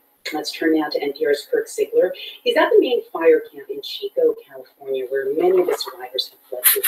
Hello, Elsa. So yesterday, officials were saying that more than 200 people were still missing. Now it's down by almost. Tell us about the efforts to find all these missing people. Well, also, the hope is that with this updated list now going out to the public, that there are still people who aren't maybe really missing and they just haven't checked in or known that they're supposed to. What we know is the list has dropped, as you say, by about a half. It's not clear if that's because there are more survivors being accounted for and checked in, or frankly, if more people are dead. And I'm scanning the list here, and you can see a lot of folks who are older in their 70s and 80s. And talking to people in shelters in recent hours, you can hear folks' hopes that more people are going to be found alive or starting to fade. Let's listen to Samantha Taylor, who I met at one of the shelters. She's an evacuee. Most people are accounted for. There's a few that are still, I know the state in Park, they were saying to keep the looters out. I pray that they're safe and well. Also there's just a concern that the death toll could keep going up. And what's been happening in Paradise today? This is a town that has been totally decimated. Exactly. I've covered a lot of forest fires turned urban wildfires like this. And, the scale of this fire is just staggering. It's hard to grasp. When you're up there, you mainly just see emergency personnel and utility crews trying to make the roads passable. There are a lot of downed power lines. There's destruction everywhere. There's a large search and rescue staging area. I was watching workers getting into Tyvek suits, going out to comb through the rubble, a very dangerous and hazardous task. And, it's safe to say it's not really a search and rescue operation at this point per se. The Butte County Sheriff is, telling us this is going to take a long time, and it's grim, sad work. It's also dangerous. It's really hard to see here and up there at the fire. Sometimes the visibility is less than 100 yards or so. It's just difficult conditions. And I hear you've just been to a briefing with Interior Secretary Ryan Zinke and Governor Jerry Brown, who is one of the administration's most vocal critics, particularly on climate change. What was that like, seeing the two of them together today? Well, very interesting, if a bit awkward.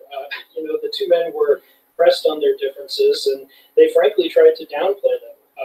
Secretary Zinke said, he and Governor Brown talk all the time and get along, despite one of his last visits when he was here saying that California needs to more actively manage its forests and do more logging. And when Governor Brown was asked about, how he works with this administration that often denies the role of human-caused climate change and fires like these, something that the scientific community is overwhelmingly agreed on, Governor Brown said he didn't have a lot of thoughts on that. It was sort of just to show that everyone here is trying to get along amid all this tragedy.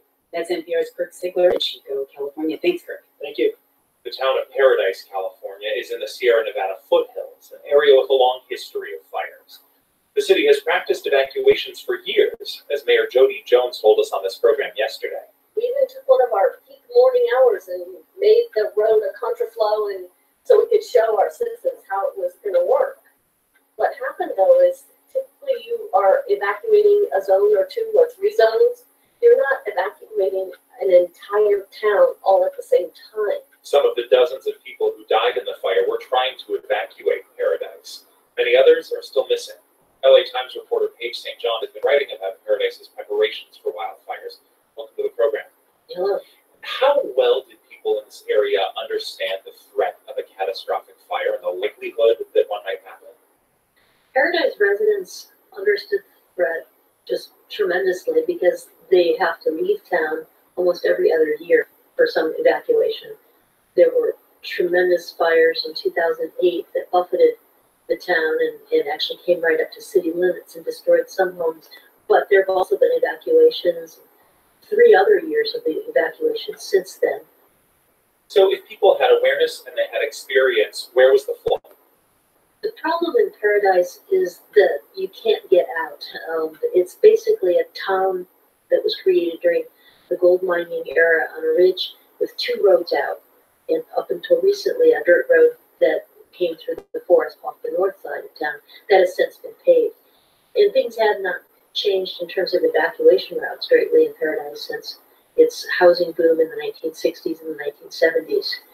So it doesn't matter that residents were given warning or not given warning, or were aware of the threat or not aware of the threat.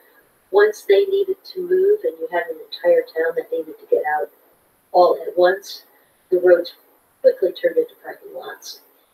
So on the one hand, people were very aware of the threat of fire and the potential need for evacuation. But on the other hand, the city was allowed to grow enormously in ways that made evacuation close to impossible. Right, and it's a problem that's baked into the town. The growth came in the 60s and the 70s. So Paradise tripled in population between 1960 and 1980 census, and that's when the problem was created. Everything they've done since then can't undo that problem. You report that even up to this year, the town was planning an expansion of more than 20%. Yes. They wanted to put in senior citizen housing that would have had a lot of new residents. It doesn't seem like anyone was saying, hey, if we grow this population, we might not be able to get out in case of an emergency. There was a grand jury report after the 2008 fire that called for that kind of discussion with any new development that goes into Paradise. And it is included in the county's zoning and growth plans, for instance. It calls for studies of evacuation routes, but I don't see any effort to actually build those roads. After all the research you've done, what's the biggest lesson that you take away from what happened in Paradise? Well, there's a lot of discussion about forestry management and building hardened homes and early warning systems. Those are the 3 things that are talked about a lot in California, but I think there's a need to take a lesson from hurricane states like Florida. Those are states that have already dealt with this and addressed the need for evacuation anytime they do zoning or growth plans. And that's not been done in California yet.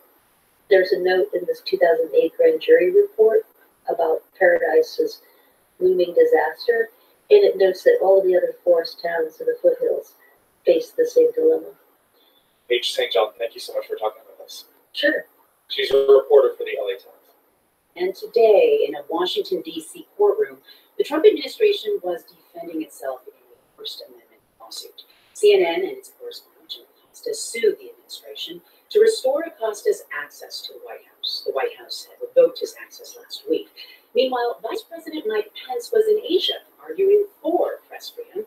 NPR's White House correspondent Tamara Keith reports. In Singapore for a regional summit, Vice President Mike Pence met with Myanmar civilian leader Aung San Suu Kyi. During the polite photo op part of the meeting with American reporters in the room, Pence made a point of emphasizing the importance of press freedom. The arrest of jailing of 2 journalists last fall was deeply troubling to millions of Americans. And I look forward to speaking with you about the premium that we place on a free and independent press. For more than a year, Myanmar has held 2 Reuters journalists on charges of obtaining state secrets. Senior administration officials told reporters traveling with Pence that behind closed doors, the vice president pressed Suu Kyi to pardon and release the journalists. The official said he brought up the matter repeatedly during the meeting and explained that a free press is a key part of what it means to be an open and democratic nation. This comes in stark contrast to the rhetoric employed by his boss, President Trump, while soil. There was the press conference in Canada where Trump objected to a question by asking the reporter where he works. Do you know where you work? I'm curious. Yeah. I figured fake news, CNN. And there was also a press conference in England with Prime Minister Theresa May where Trump sparred with CNN's Jim Acosta. CNN's fake news. I don't say and our big questions from CNN. Acosta is the reporter who is now battling Trump in court, trying to get his access to the White House grounds restored. And this very public fight, in addition to the president's regular verbal lashing of journalists, has consequences, says Brett Bruen. He was a longtime diplomat and worked in President Obama's National Security Council. Bruen says it makes it a lot harder for people like Vice President Mike Pence to make a case about democratic values and the importance of press freedom. When our ambassadors, when our cabinet members go overseas and now try to press countries on some of these fundamental freedoms, what they're hearing is get your own house in order and then come back and we'll talk. Bruen says dictators and leaders with authoritarian tendencies have always looked for examples of American hypocrisy, at times digging around for instances of reporters in small towns getting pushed around. But now they don't have to search very hard. These leaders, he says, are parroting language used by President Trump to justify mistreatment of journalists in their own countries. I know from friends who are serving in embassies overseas that right now articulating America's support for a free press is more difficult than it has ever been. But at the Trump White House, they keep trying to bat down the argument that the president is anti-press or doesn't respect the First Amendment. This was Counselor to the President, Kellyanne Conway, last week on Fox News. President Trump answered 68 questions from 35 different reporters over the span of 90 minutes. That's pro-press, that's transparent, that's accountability. If the past is any guide, the split screen will continue. Pence will keep defending press freedom overseas, and President Trump will keep bashing the press at home and abroad. Tamara Keith, NPR News, Washington.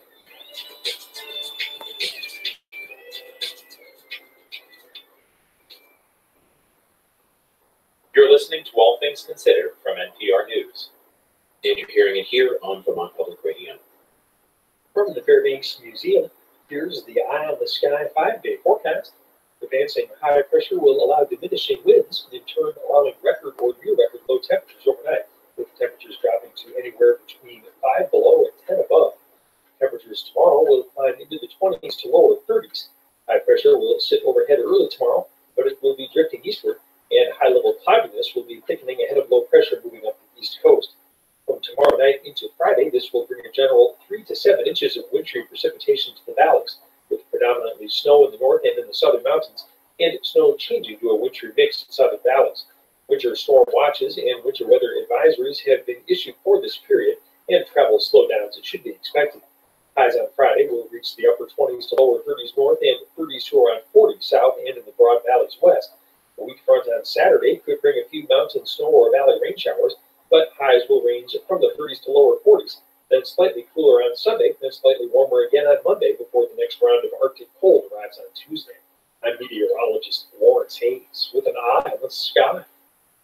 There's a lot of smoke coming up over the hill. The fires sweeping Northern California have left thousands homeless. There is no housing for them in the county or in the neighborhood or even in California. So we really have no capacity to absorb a disaster like this. Now we report on the community many fled. David Green moves with a search and rescue team through the ruins of Paradise on the next Morning Edition from NPR News. Listen to Morning Edition tomorrow beginning at 6 here on VPR. Support for VPR this evening comes from our listeners and from Vermont State Dental Society, supporting the professional dental community to improve the oral health of Vermonters, vsds.org. And from Core 360, creating active chairs in Vermont designed to support natural pain-free posture. Photos and information at QOR360.com.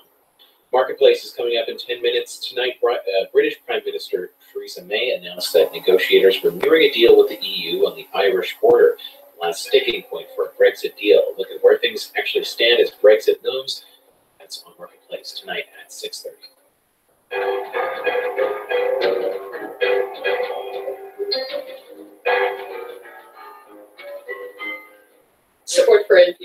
comes from this station.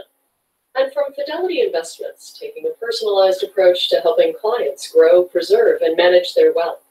Learn more at fidelity.com/wealth. Fidelity Brokerage Services, LLC. From Log Me In, makers of GoToMeeting, a collaborative meeting platform with over 18 million monthly users. Designed to connect people from anywhere in the world on any device. Learn more at gotomeeting.com. And from listeners like you who donate to this NPR station. This is All Things Considered from NPR News. I'm Ari Shapiro. And I'm Elsa Chang. After a marathon meeting at 10 Downing Street, UK Prime Minister Theresa May announced that her cabinet is backing a controversial withdrawal agreement with the European Union. This is a decisive step which enables us to move on and finalise the deal in the days ahead. These decisions were not taken lightly, but I believe it is a decision that is firmly in the national interest. All right, we're joined now by NPR's Frank Langfitt in London with the latest. Hey, Frank. Hi, Elsa. So explain the significance of the cabinet's decision today on Brexit. This is huge for Theresa May. You know, she's been under so much criticism as prime minister. Some weren't even sure she'd ever get this far. Yet now she has a tentative deal with the EU and backing from her cabinet, some of whom were not at all happy with this agreement. So do we know anything about the details of this draft agreement? Well, we have some general outlines, and more will be coming out later tonight. But simply put, it keeps the United Kingdom inside an EU customs area indefinitely.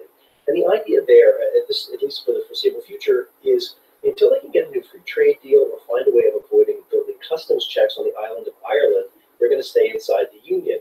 Now, Brexit, of course, creates a need for customs on what otherwise, up until now, has been an open border, and that's because the UK and the EU will eventually be two separate economies. Now, even Prime Minister May acknowledges this is not a perfect deal. It's not going to make some people happy at all. But what she's saying is this is the best the UK can get, and it's a lot better than the alternative, which was actually crashing out of the EU, which a lot of people thought would do a lot of damage to the economy. Okay, but the fact that the cabinet is backing this agreement is good news for Theresa May, but she's still facing some hurdles ahead, right? Oh, yeah. No, this is actually the easiest thing she has. I think at the moment, the tough thing is going to be getting this through Parliament. There was criticism on all sides today of this deal, even though the draft hadn't actually been released yet.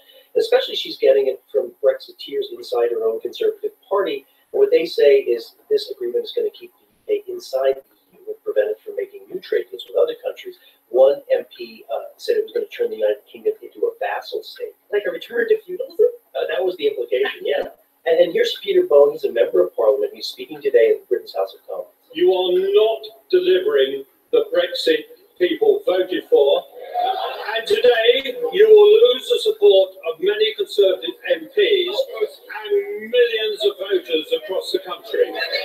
Jeez, I mean, do you think May is going to get enough support to get this through Parliament?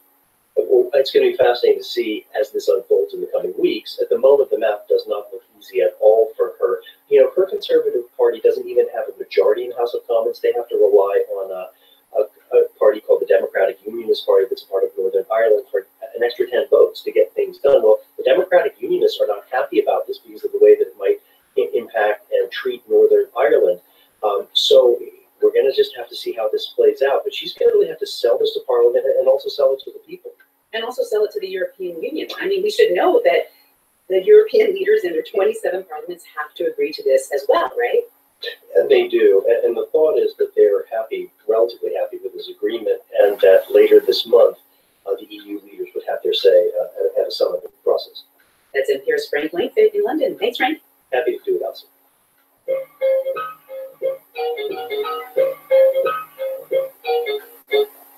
Michael Solomonov became famous for his interpretation of Israeli cuisine. I'm a chef and co-owner of a Zahav restaurant in Philly. He and Zahav have won a bunch of awards. So did the Zahav cookbook. Now, Chef Solomonov has a new cookbook called Israeli Soul. With Israeli Soul, we want you in an apartment, a tiny apartment in New York, to get just as much pleasure as if you were roaming around the streets in Jerusalem. These are not restaurant-style recipes. They're the kinds of street food that Solomonov likes to eat when he visits Israel. Falafel, shawarma, flaky, savory pies called burekas. The spinach ones are spiral. Yeah. The feta ones are triangles. The mushroom ones are triangles. The potato ones are rectangle, you know? But that's what I get. Like when I get off the airplane and the bags are like greasy and they're just amazing.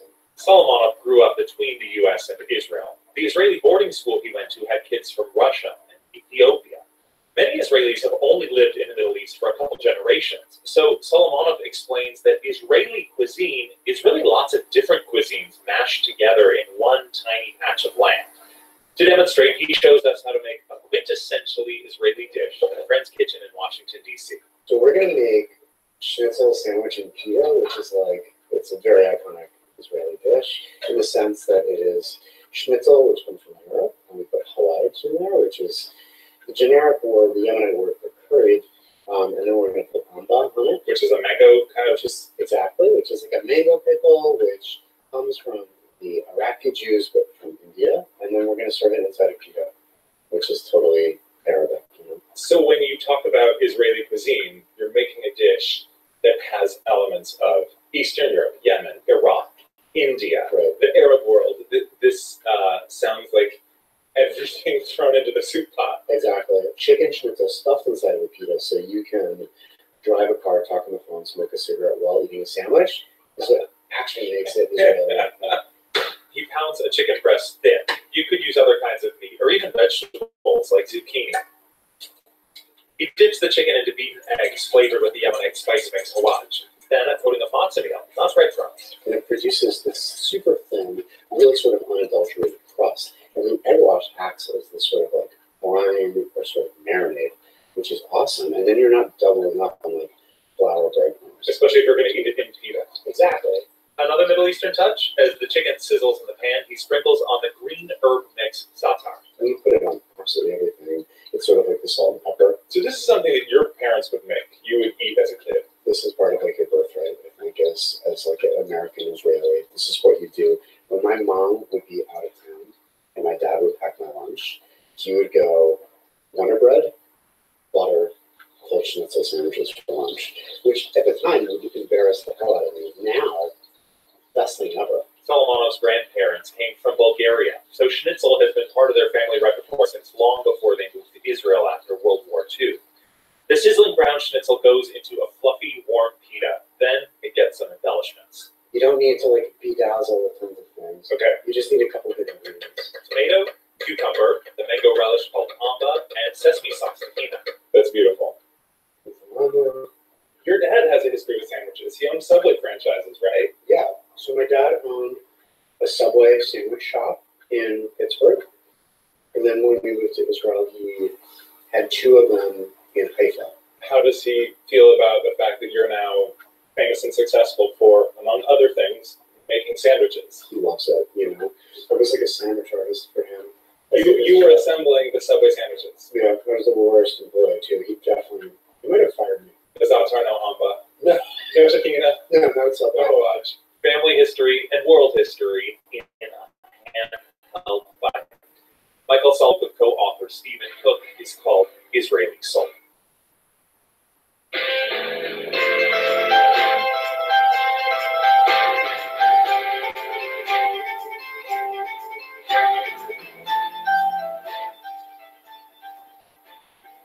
You're listening to All Things Considered from NPR News. And this is Vermont Public Radio. Thanks for joining us for All Things Considered. Marketplace is next.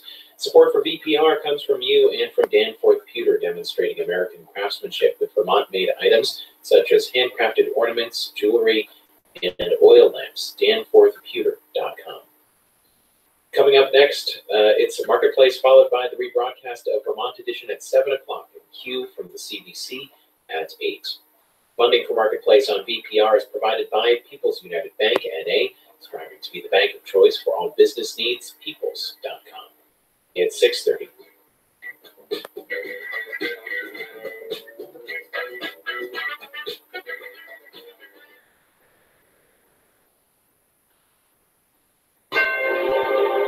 Marketplace is supported by Drexel University. Drexel University's academic model prepares visionary leaders to address the challenges of a changing world. More at drexel.edu/ambition. Can't wait.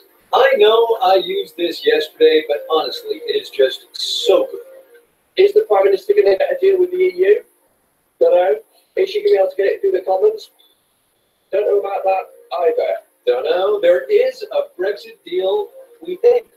From American Public Media, this is Marketplace.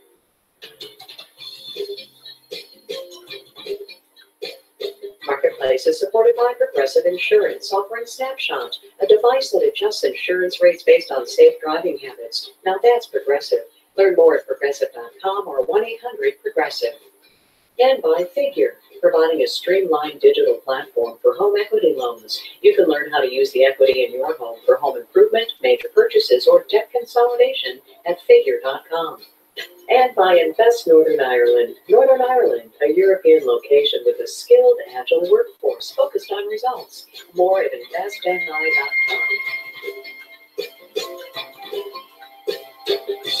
In Los Angeles, I'm Colin Roosevelt. It's Wednesday, today, the 14th of November. Good as always to have you along, everybody. All right, so let me set the scene for you here. London, this evening, Greenwich Mean Time, a single television camera fixed on the door of number 10 Downing Street, through which comes a beleaguered-looking Prime Minister Theresa May, who gives a 2.5-minute statement about the 585-page draft Brexit deal we learned about yesterday, and that her cabinet had just spent hours debating. The operative part of the statement, like this. I firmly believe that the draft withdrawal agreement was the best that could be negotiated, and it was for the Cabinet to decide whether to move on in the talks. And they did decide to move on in the talks. As we do with all things Brexit, we called Stephen Beard in London to hash this thing out. Hello, Stephen. Hello, Kai. So as I said, this thing runs 585 pages. Just the preamble takes 5 pages, all the throat clearing and the wherefores and all of that. But it boils down to one thing, this whole deal, this whole cabinet meeting today is one issue. Absolutely. I mean, by far the most difficult, most contentious issue has been the so-called Irish backstop. Under this draft deal, the UK has agreed to stay in a customs union with the EU until it strikes a free trade deal. However long it takes, they will stay that close to the EU so that they avoid a hard border in Northern Ireland. Other than that, a word about what this proposed arrangement is not. It is not a roadmap for the future relations between the EU and Britain, right? No, not at all. This is the divorce deal. This is the withdrawal agreement. This deals only with the terms of Britain's departure from the bloc. The future trade relationship between Britain and the EU will be negotiated after the UK officially formally leaves the bloc on March the 29th, 2019. The Prime Minister said this evening, London time, standing before 10 Downing Street, that she's going to make a statement in Parliament tomorrow. There are many, many hurdles this thing has to clear, not least of which is a no-confidence vote and more division within the British body politic, right? Yes, I mean, the biggest hurdle by far was not this meeting with the Cabinet. It is the fact that this has to pass through the UK Parliament. And at the moment, that looks very unlikely. The opposition Labour Party will probably vote against it, and oddly enough, both Brexiteers and Remainers in the ruling Conservative Party say they're going to vote against it too. Brexiters, like lawmaker Mark Francois, don't like the Irish backstop and the fact that Britain will have its rules and regulations set by Brussels. That is not Brexit. That is not what 17.4 million people in this country voted for. And some Remainers, like lawmaker Anna Soubry, say that this is a bad deal, and many British people are now having second thoughts about Brexit. Our country has made a terrible mistake, and we should have the right to revisit the decision that we made over 2.5 years ago. All right, so quickly, Stephen, because we're running out of time, that 2.5 years ago thing matters because the European economy now is changing, right? Germany's reporting a slowing economy. There's the Italian debt thing you were telling us about. It's not the same European economy that we're dealing with. No, that's true. And it's odd, though, that the whole Brexit debate in the UK has been rather divorced from events on the continent. You still get a lot of people here saying we've got to have a second referendum. It's going to be a disaster if we leave the EU, and certainly it will be a disaster if we leave the EU without a trade deal. They have been conjuring up lurid images of shortages of food and medicine if there is no departure deal. There is, in theory now, a deal that goes to Parliament tomorrow with the Prime Minister making a statement. Stephen Beard is on that story for us in London. Thank you, Stephen.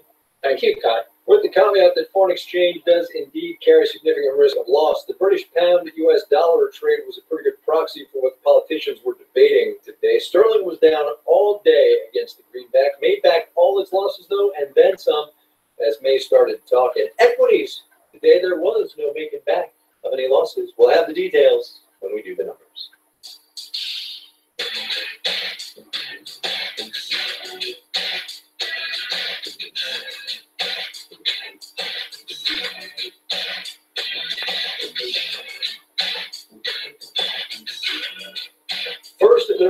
Amazon HQ2 buildup. Then there was the Amazon HQ2 announcement. Now, of course, comes the Amazon HQ2 blowback. Worries over rising rents, crowded subways and highways, and big municipal giveaways, to name just a couple. We're going to have to wait to see how all of that plays out, but here is something we know going in. This is a labor story, and one of the big reasons that Amazon went with New York and Northern Virginia is because both have big pools of tech talent, and if that supply runs low, there is a ready resupply in the form of local companies.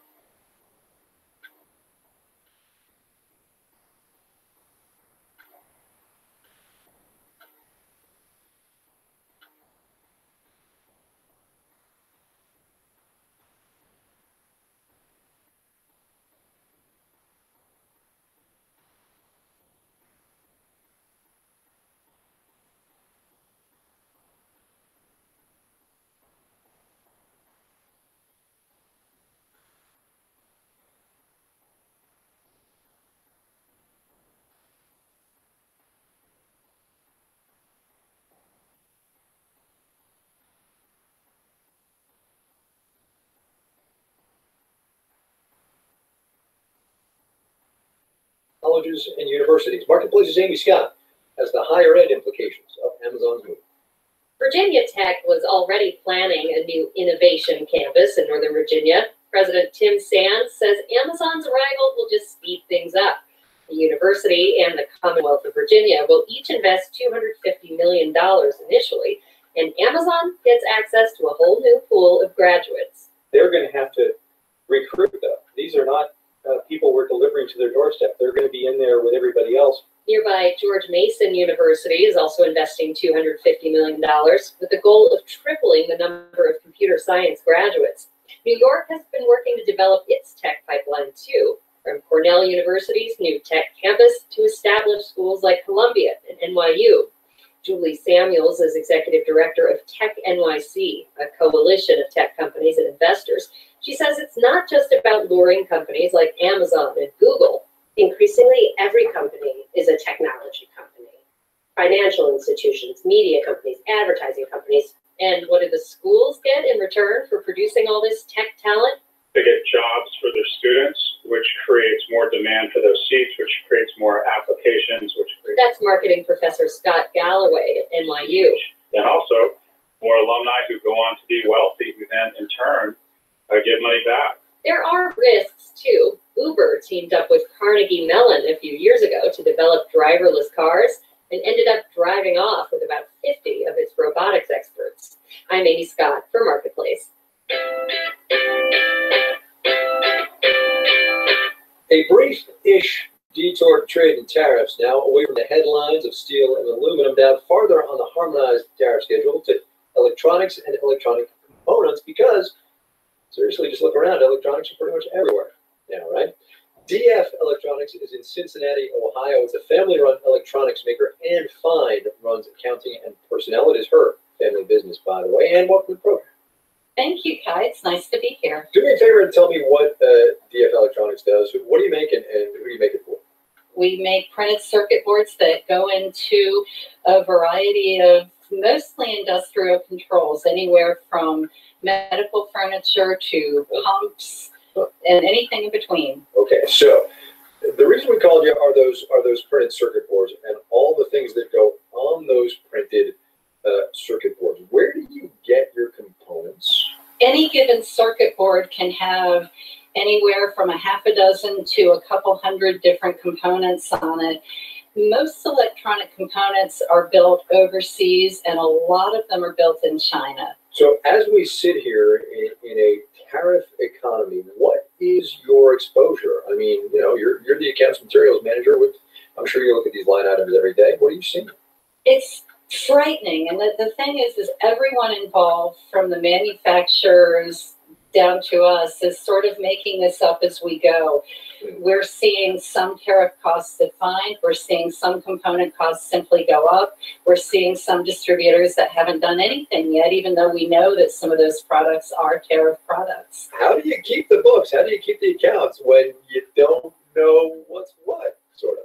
Well, and that's really the nightmare. We're sort of making it up as we go, and the only solace is that literally everyone else in the business is doing the same thing. At the moment, I'm in the middle of drafting a letter to go out to all of our customers that basically says we're going to do the best we can. But what's likely to happen is at the end of a purchase order, we'll look at our increased costs that we did not expect at the time that we quoted, and we'll do that as a one-time charge, and we'll separate out tariff costs when we know them. But when there's simply price increases, we don't know where those came from. What's your sense of how your customers are going to react, or how have they been reacting since this has been going for a while? Are they saying, and you can take this purchase order and invoice and you know what with it? Or are they working with you? They really don't have an option because it's the same for all of their board houses. So any of our competitors are going to have the same issue. What do you do, and if, as seems by all evidence now that this will not end anytime soon, what do you do if this keeps going for like another, I don't know, 18 months, 2 years? We're going to be playing it by ear. The tariff costs will get factored in more and more as it becomes more apparent that they're not going away. All of that really is to be determined, and is, as you're very well aware, it's the unknown that's the scariest thing in business. And fine.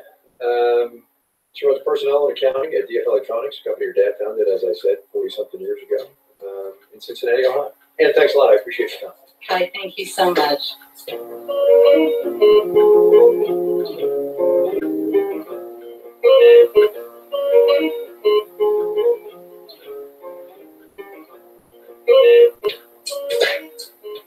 Coming up, over 200 venues all over the world. So in any given moment, right now there's an event going on somewhere within AEG.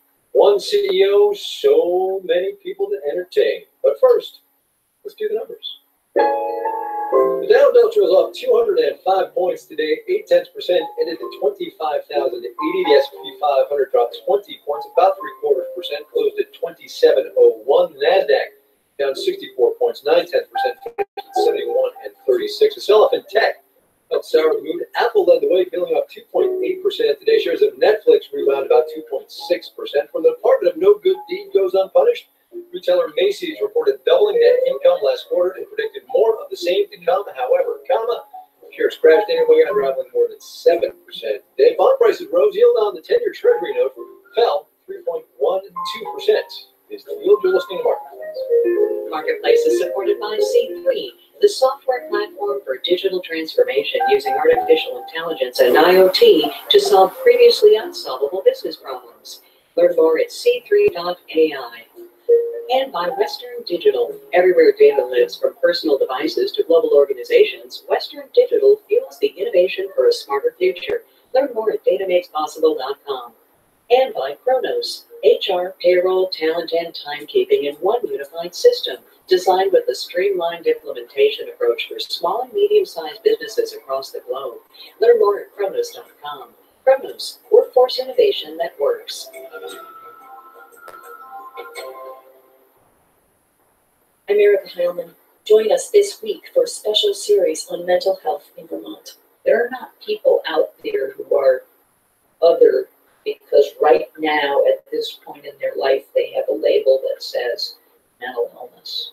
Because in fact, they can recover, and in fact, they are us. Join us for stories from inside Vermont's mental health care system.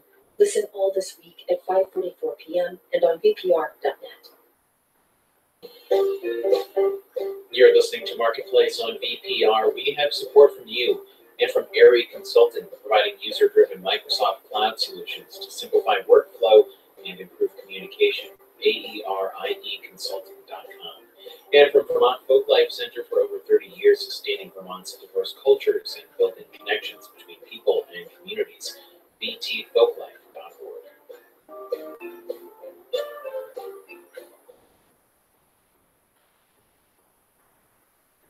This is Marketplace. I'm Kai Risdall. Mitchell Hartman took us to Toledo, Ohio yesterday for a look back at how the Bush and Obama auto industry bailouts of a decade ago are playing out today. $80 billion of government money, remember, to Chrysler, GM, and GMAC to protect millions of car maker and car maker adjacent jobs. In Toledo, as Mitchell was saying, there's a Fiat Chrysler Jeep plant that's doing all right 10 years after the financial crisis. Today, you goes to Kenosha, Wisconsin, a city with a long and proud tradition of automobile production that's come to an end. But where? Even without car making, things are still looking pretty good. Halfway between Chicago and Milwaukee along Lake Michigan sits Kenosha, Wisconsin. It's a place with a lot of auto history. One of the first mass assembly plants opened there in 1902, a year ahead of Henry Ford's. The union organized in 1933, before the UAW. And for decades, tens of thousands worked in the auto plants of American Motors and Chrysler. Until, by 2010, they didn't anymore. I was there for all the closures. John Fox is 58, grew up in Kenosha in an auto worker family. I was hired in 1979, and in 1988 they shut down the lakefront and most of the main plant. That first closure in the 1980s, it was the big one. More than 5,000 employees at Chrysler's massive assembly plant, 1 in 10 workers in the county, lost their jobs. But Kenosha still had its Chrysler engine plant. Fox got called back. Ended up working another 10 years, and then they shut down on November 1st of 2010, and that was the day I retired. Today, he serves on Kenosha's city council. The federal government may have saved Chrysler and a lot of endangered auto plants across the Midwest, but it didn't save Kenosha's engine plant or its remaining 800 jobs paying $28 an hour. For a while there, it looked pretty bleak, but yet Kenosha pulled out. We turned something bad into a positive. The decrepit assembly plant that dominated Kenosha's lakefront, in the 90s, it got torn down and cleaned up with money from Chrysler and the feds. And now, it's Harbor Park, with a vintage electric trolley clanging round. It's condominiums, kind of a lifestyle center. It's public access to the lakefront, the boardwalk, marina. Todd Battle is president of the Kenosha Area Business Alliance.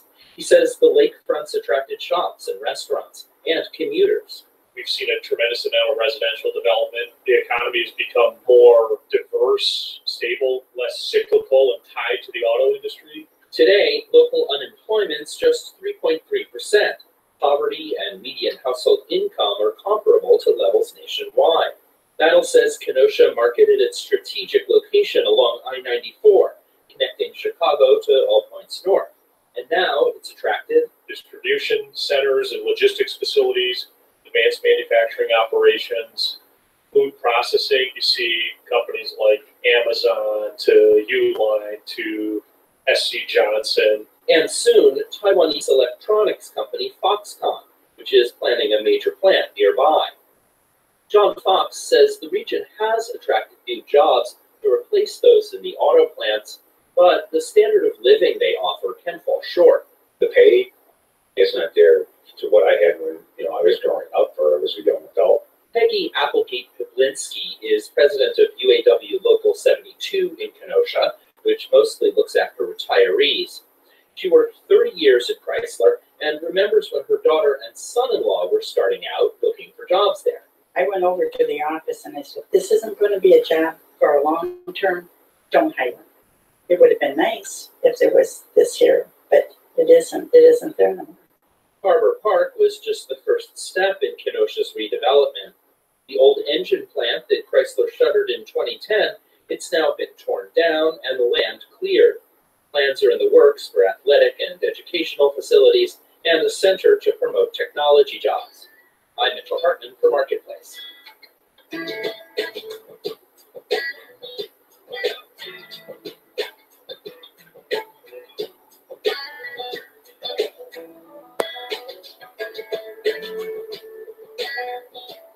Not all that long ago, downtown Los Angeles, while not exactly a place where they rolled up the sidewalks at night, wasn't exactly hopping either. Now, though, and many billions of dollars later, there are things to do here after dark, and a lot of them happen at a place called LA Live.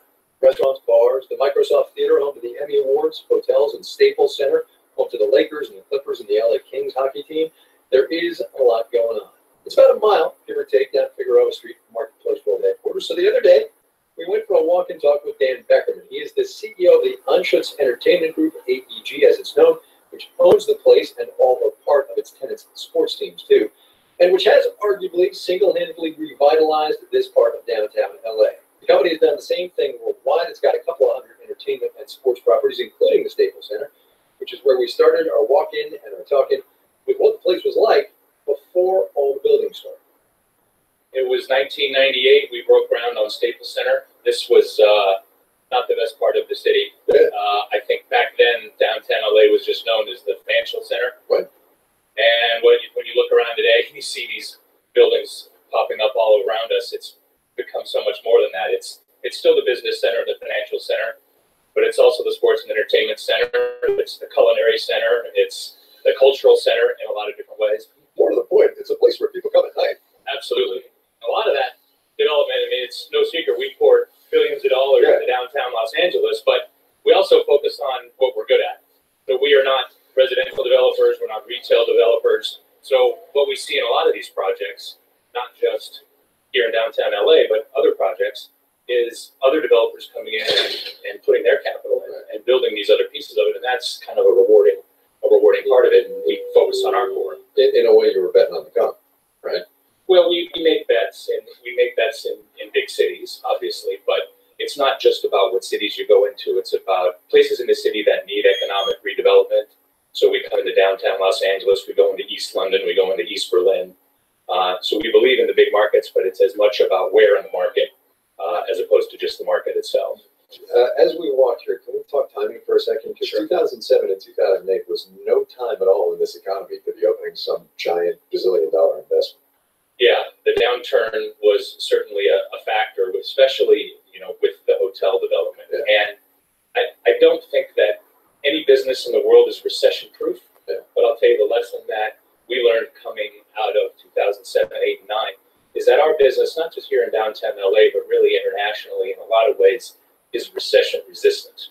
And I think it's because of the markets that we're in, the nature of sports and entertainment, and that we have great assets, whether it's the O2 in London or Staples Center or the Kings or the Lakers or the Galaxy. So now, all right, so this is I'll interrupt myself it's now. another big boomy space. We'll come back to the recession in a second. So this is the tunnel. So this is the underground tunnel. So this was not built when Staples Center opened. Yeah. And the Microsoft Theater, Staples Center across the street, 20,000 seats. Microsoft Theater, 7,000 seats. So when we were building LA Live, we wanted to be able to capitalize on a lot of the infrastructure that we had at Staples Center. We have a whole bunch of staff locker rooms and a huge commissary for our concessionaire. We have all of these back of the house services. So we thought, well, do we need to build all of that again with this new 7,000 seat venue across the street? Or is there somewhere where we can connect these and leverage the infrastructure that we had? And here we are. So we built this tunnel, which enables us, you come in here on any given Friday or Saturday when we have events going at both the theater and Staples And then Center. there's a gazillion people up in the plaza. Right above us. There are thousands of people there. This is a buzzing corridor with people and staff and food and beverage going underneath. Man, this is gritty down here. You were kidding back of the house. Honestly, these places are where I'm most comfortable. This is home sweet home. It may look a little bit gritty. That's good. You got the beer kegs stacked up. Yes. Food trolleys going by. We got a game tonight. Oh, look at this. Okay, I know where we're going. So this is the corner of the floor. We have the Clippers tonight. So any moment now, we'll have the visiting team probably doing their shoot around. Yeah. So this is the time of the season where we'll do 240 events a year. And this is the season where a lot of them happen. There's a lot of compression in the schedule. Right. So we're standing literally on the corner of the basketball court, as you can probably hear over there. Why did LA need this campus? Why do we need it? Well, it's funny when you think back in 1997 when I started. We were back at the Forum in Inglewood. All of the venues in the market were really old. They were all built in the 60s and 70s. So there was a real hole in the market for a state-of-the-art venue. You look at the markets around the country. Every market had a state-of-the-art venue. Some a lot lesser markets than Los Angeles. So I think that was where the vision for AEG started, was with the acquisition of the LA Kings back in 1995. And this vision to build an arena in downtown Los Angeles. What's your nightmare then, right? I mean, what keeps you up at night? Because here you are running a global company with global brands. What are you worried about? Well, I think about macro things, I think about micro things. Now we're 28,000 employees, over 200 venues all over the world. So at any given moment, right now there's an event going on somewhere within AEG. So with all of those events going on, I think a lot about safety and security. It's an extremely high priority. On the macro side, again, I think about the economy. What do you think about the economy? Because here we are, it's, the expansion is long in the tooth, and you run a company that depends a lot on discretionary income. What's your economic stress like? Well, like we were talking about earlier, in 2008, I think one of the lessons learned is that in many ways we are recession resistant, not recession proof, but still we're investing a lot of capital. We're investing, so we have to be careful and selective with the risks that we take and the projects that we take on. We're always going to be a growing company. Our company, we've set records in revenue and growth in the last 6 years. And with the economy, we have to be careful, but there's also opportunity that comes with some of the economic distress. AEG owns or operates Kings, the LA Galaxy, and Major League Soccer. Also has a slice of the Lakers. You got a favorite? I love all my children the same. I love them all the same. I'll tell you, there's a lot. I am passionate, and our fans know. They see me at every game. They know that I'm as passionate as they are about the teams, and I love the teams. It's also we have a vested interest in making sure that our teams are successful. So in addition to it being rewarding for us to be at the games and watch us win, it's also good for our business when we're successful. So I do love them all. I still think you got it, Frankie. I'm just saying. Dan Beckerman there, the president and CEO of AEG, standing on the floor at Staples Center. You know what really helped Dan's business model?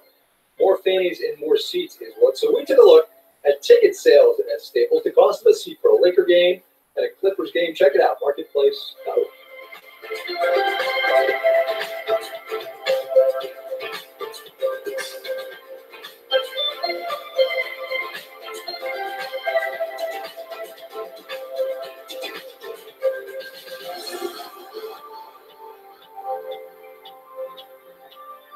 This final note on the way out today, kind of the Amazon conundrum in reverse. Amy was telling us about how Amazon's tech worker pipeline might have an issue getting more workers to Washington and New York.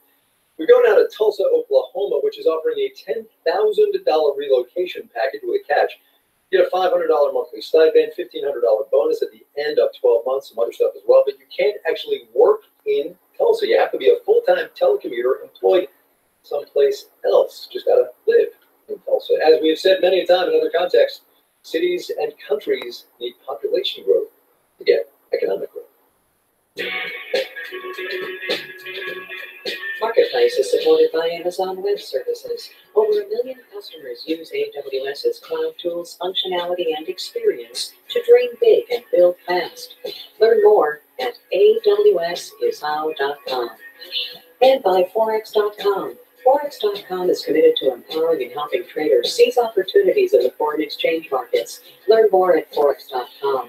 Forex.com, it's your world. Trade it. Forex trading involves significant risk of loss. And by the financial services firm of Raymond James, offering personalized wealth management advice and capital markets expertise with a commitment to putting clients' financial needs first. More at RaymondJames.com. Holy cow, look at the time we got to go. Let's just call it a down day on Wall Street, shall we? Sarah Brugier, Jacob Gorski, Drew Jostad, Jeff Peters, Dan Powell, Daniel Ramirez, Charlton Thorpe, and Ben Talladay engineer the broadcast. As far as I'm Kai Brisdall, we will see you later, everybody.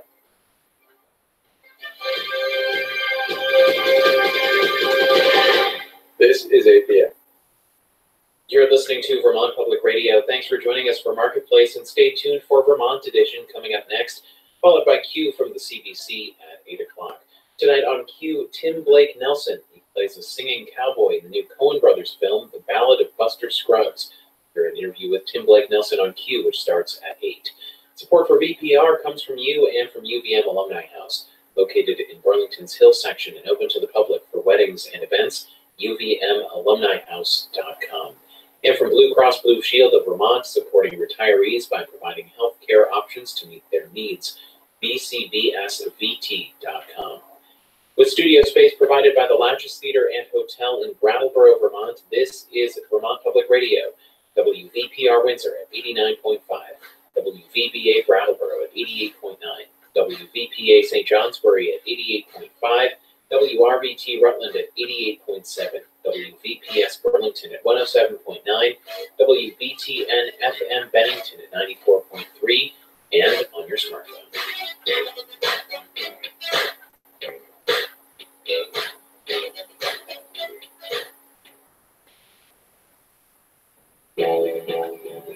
How do you create a diverse student body? a college in a state like Vermont. I'm Rick Siglieri, and today on Vermont Edition, we're looking at ways Vermont colleges and universities recruit for diversity and how they support students to make the move to Vermont. We'll hear from Rick Dalton, President and CEO of the nonprofit CFES Brilliant Pathways, about the relationships he's orchestrated between Vermont schools and underserved communities across the country to bring a diverse group of students to the Green Mountain State. And with Jadine Santos, who came to Vermont in 2001 as one of the first students in a partnership between Christopher Columbus High School in the Bronx and UVM. Also on the program, we'll learn about a mysterious product called the Maple Cube, and we'll get an update on the newest statue of Ceres that will soon sit atop the State House Dome in Montpelier. First, this hour's news. Live from NPR News in Washington, I'm Jack Speer. President Trump is throwing his support behind legislation that would reduce sentences for some drug offenders and help prisoners return to society after incarceration. There's Isha Roscoe has more on the endorsement. Trump says it's important to punish people who break the law, but he says sometimes people are given unjust sentences and they deserve mercy. Americans from across the political spectrum can unite around prison reform legislation that will reduce crime while giving our fellow citizens a chance at redemption. The House passed legislation that addressed prisoner reentry programs but would not affect sentencing. Key lawmakers in the Senate are pushing for measures that would include changes to the way criminals are sentenced. Senate Majority Leader Mitch McConnell says he will only bring the bill to the floor for a vote if there is adequate support. Aisha Roscoe, NPR News, the White House. California's largest utility saw its stock plunge today amid growing concerns about its potential liability. The state's largest and most deadly fire ever. Lisa Lagos from member station KQED has more. Pacific Gas and Electric Company stock nosedived to its lowest level in a decade, a little over $25 a share, down from $48 a share last week. The losses came after the company filed a report with federal regulators, warning that it would not have sufficient insurance to cover its losses if its equipment started the still-raging Camp Fire. Andy Smith, the utilities analyst at Edward Jones, says the investment community doesn't like uncertainty. And there's a ton of uncertainty right now around PG&E. And so rather than wait for answers, they sell shares and head for the hills. The Camp Fire has killed dozens of people and destroyed over 7,500 homes. For NPR News, I'm Marisa Lagos. A federal judge says he's unlikely to let Florida election officials automatically count thousands of mail-in ballots that have signatures not matching those on file. Democrats are asking the judge to throw out the state signature match law, saying untrained experts should not be allowed to decide someone's signature on a mail-in ballot matches their registration form. Florida State Senator Lori Berman, a Democrat in Palm Beach County, says she hopes the court whether decides to allow more time for the vote count. We know that Florida is a swing state and that there are lots of close elections. And we know that we might be in a recount situation in the state of Florida. But what we don't expect is to have our elected officials say to stop counting votes. That is not right. The court has not yet ruled on the case. It's one of half a dozen lawsuits involving 3 statewide races, including U.S. Senator Bill Nelson's race against Governor Rick Scott.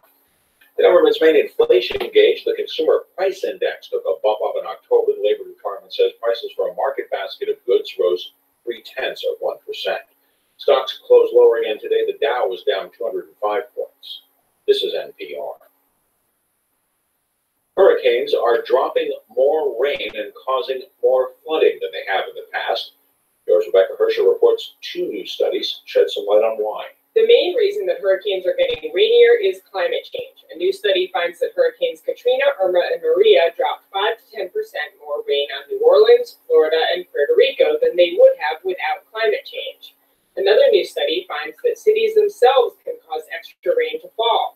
A team of climate scientists found that when Hurricane Harvey hit Houston last year, the buildings in the city slowed the storm down and pushed moist air up into the atmosphere, where it became rain. Gabriel Becky is one of the co-authors. The more air that you raise up, in general, the more rain that you will have, and that is one of the impacts of these buildings. When that rain fell onto impervious pavement, it had nowhere to go and contributed to catastrophic flooding. Rebecca Hersher, NPR News. For a 12th straight year, the U.S. Postal Service is reporting a loss. The post office says the declining mail volumes, as well as continued costs towards pension and healthcare obligations have weighed on earnings. A loss of $3.9 billion for the fiscal year ending September 30th, higher than last year's loss of $2.7 billion. Post Office says it's awaiting a report from the Trump administration to address what Trump has called the agency's unsustainable financial path. Postal officials continue to ask Congress for help in dealing with mounting pension costs. Post Office does say strong holiday package delivers and an increase in the price for first-class stamp would help next year. Oil prices rebounded slightly. Oil closed up to $56.25 a barrel. I'm Jack Spear, NPR News in Washington. Support for NPR comes from NPR stations. Other contributors include Zoom. Zoom offers cloud video conferencing, online meetings, and a video conference room solution in one platform, featuring digital video and audio with screen sharing, account registration, and more at zoom.us.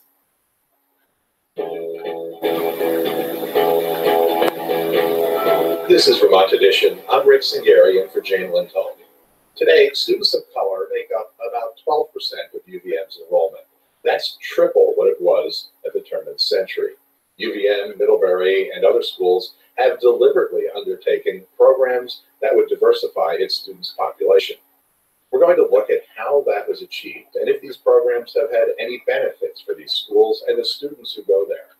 Joining me for this discussion is Rick Dalton. He is the president and CEO of CFES Brilliant Pathways. It's a nonprofit that works with schools, colleges, and other partners to help students find a path to college. And Jadine Santos. She is a graduate of UVM, now works as a student services advisor at the university's Mosaic Center for Students of Color. Jadine came to UVM as part of a partnership that was developed between UVM and Christopher Columbus High School in the Bronx that she attended. I want to welcome you both to Vermont Edition. Thank you, Rick. All right, Rick, you started thinking about diversity when you were at Middlebury College working as the director of enrollment planning. What did you do there, and how has that program at Middlebury changed or expanded through the years? Well, I can't tell you a great deal about where Middlebury is right now, but I can tell you that 35 years ago, as director of enrollment planning, we looked around at our competitors and saw that the big difference between Middlebury and, say, Amherst and Williams and Wesleyan and Dartmouth was diversity. Middlebury had 3% of its students being youth of color, and those other institutions had 3 or 4 times that number, that percentage. And we realized that to be a truly great institution, diversity was part of what needed to happen. And one of the first things that I did was to create a partnership between Middlebury College and DeWitt Clinton in the Bronx. And that partnership was hugely successful, not only in bringing students of color to Middlebury, but also changing the perception of Middlebury in the eyes of those who sent young people to college. It also had a huge impact on Middlebury College in terms of retention and helping faculty and staff and other students and members of the community, the Middlebury community itself, understand what it took to create diversity and to make sure that students didn't just arrive on campus, but that they ended up with a degree 4 years later. The Middlebury College, DeWitt Clinton High School partnership was so successful that other colleges asked for help in creating their own partnerships, and we were able to help more than 100 colleges set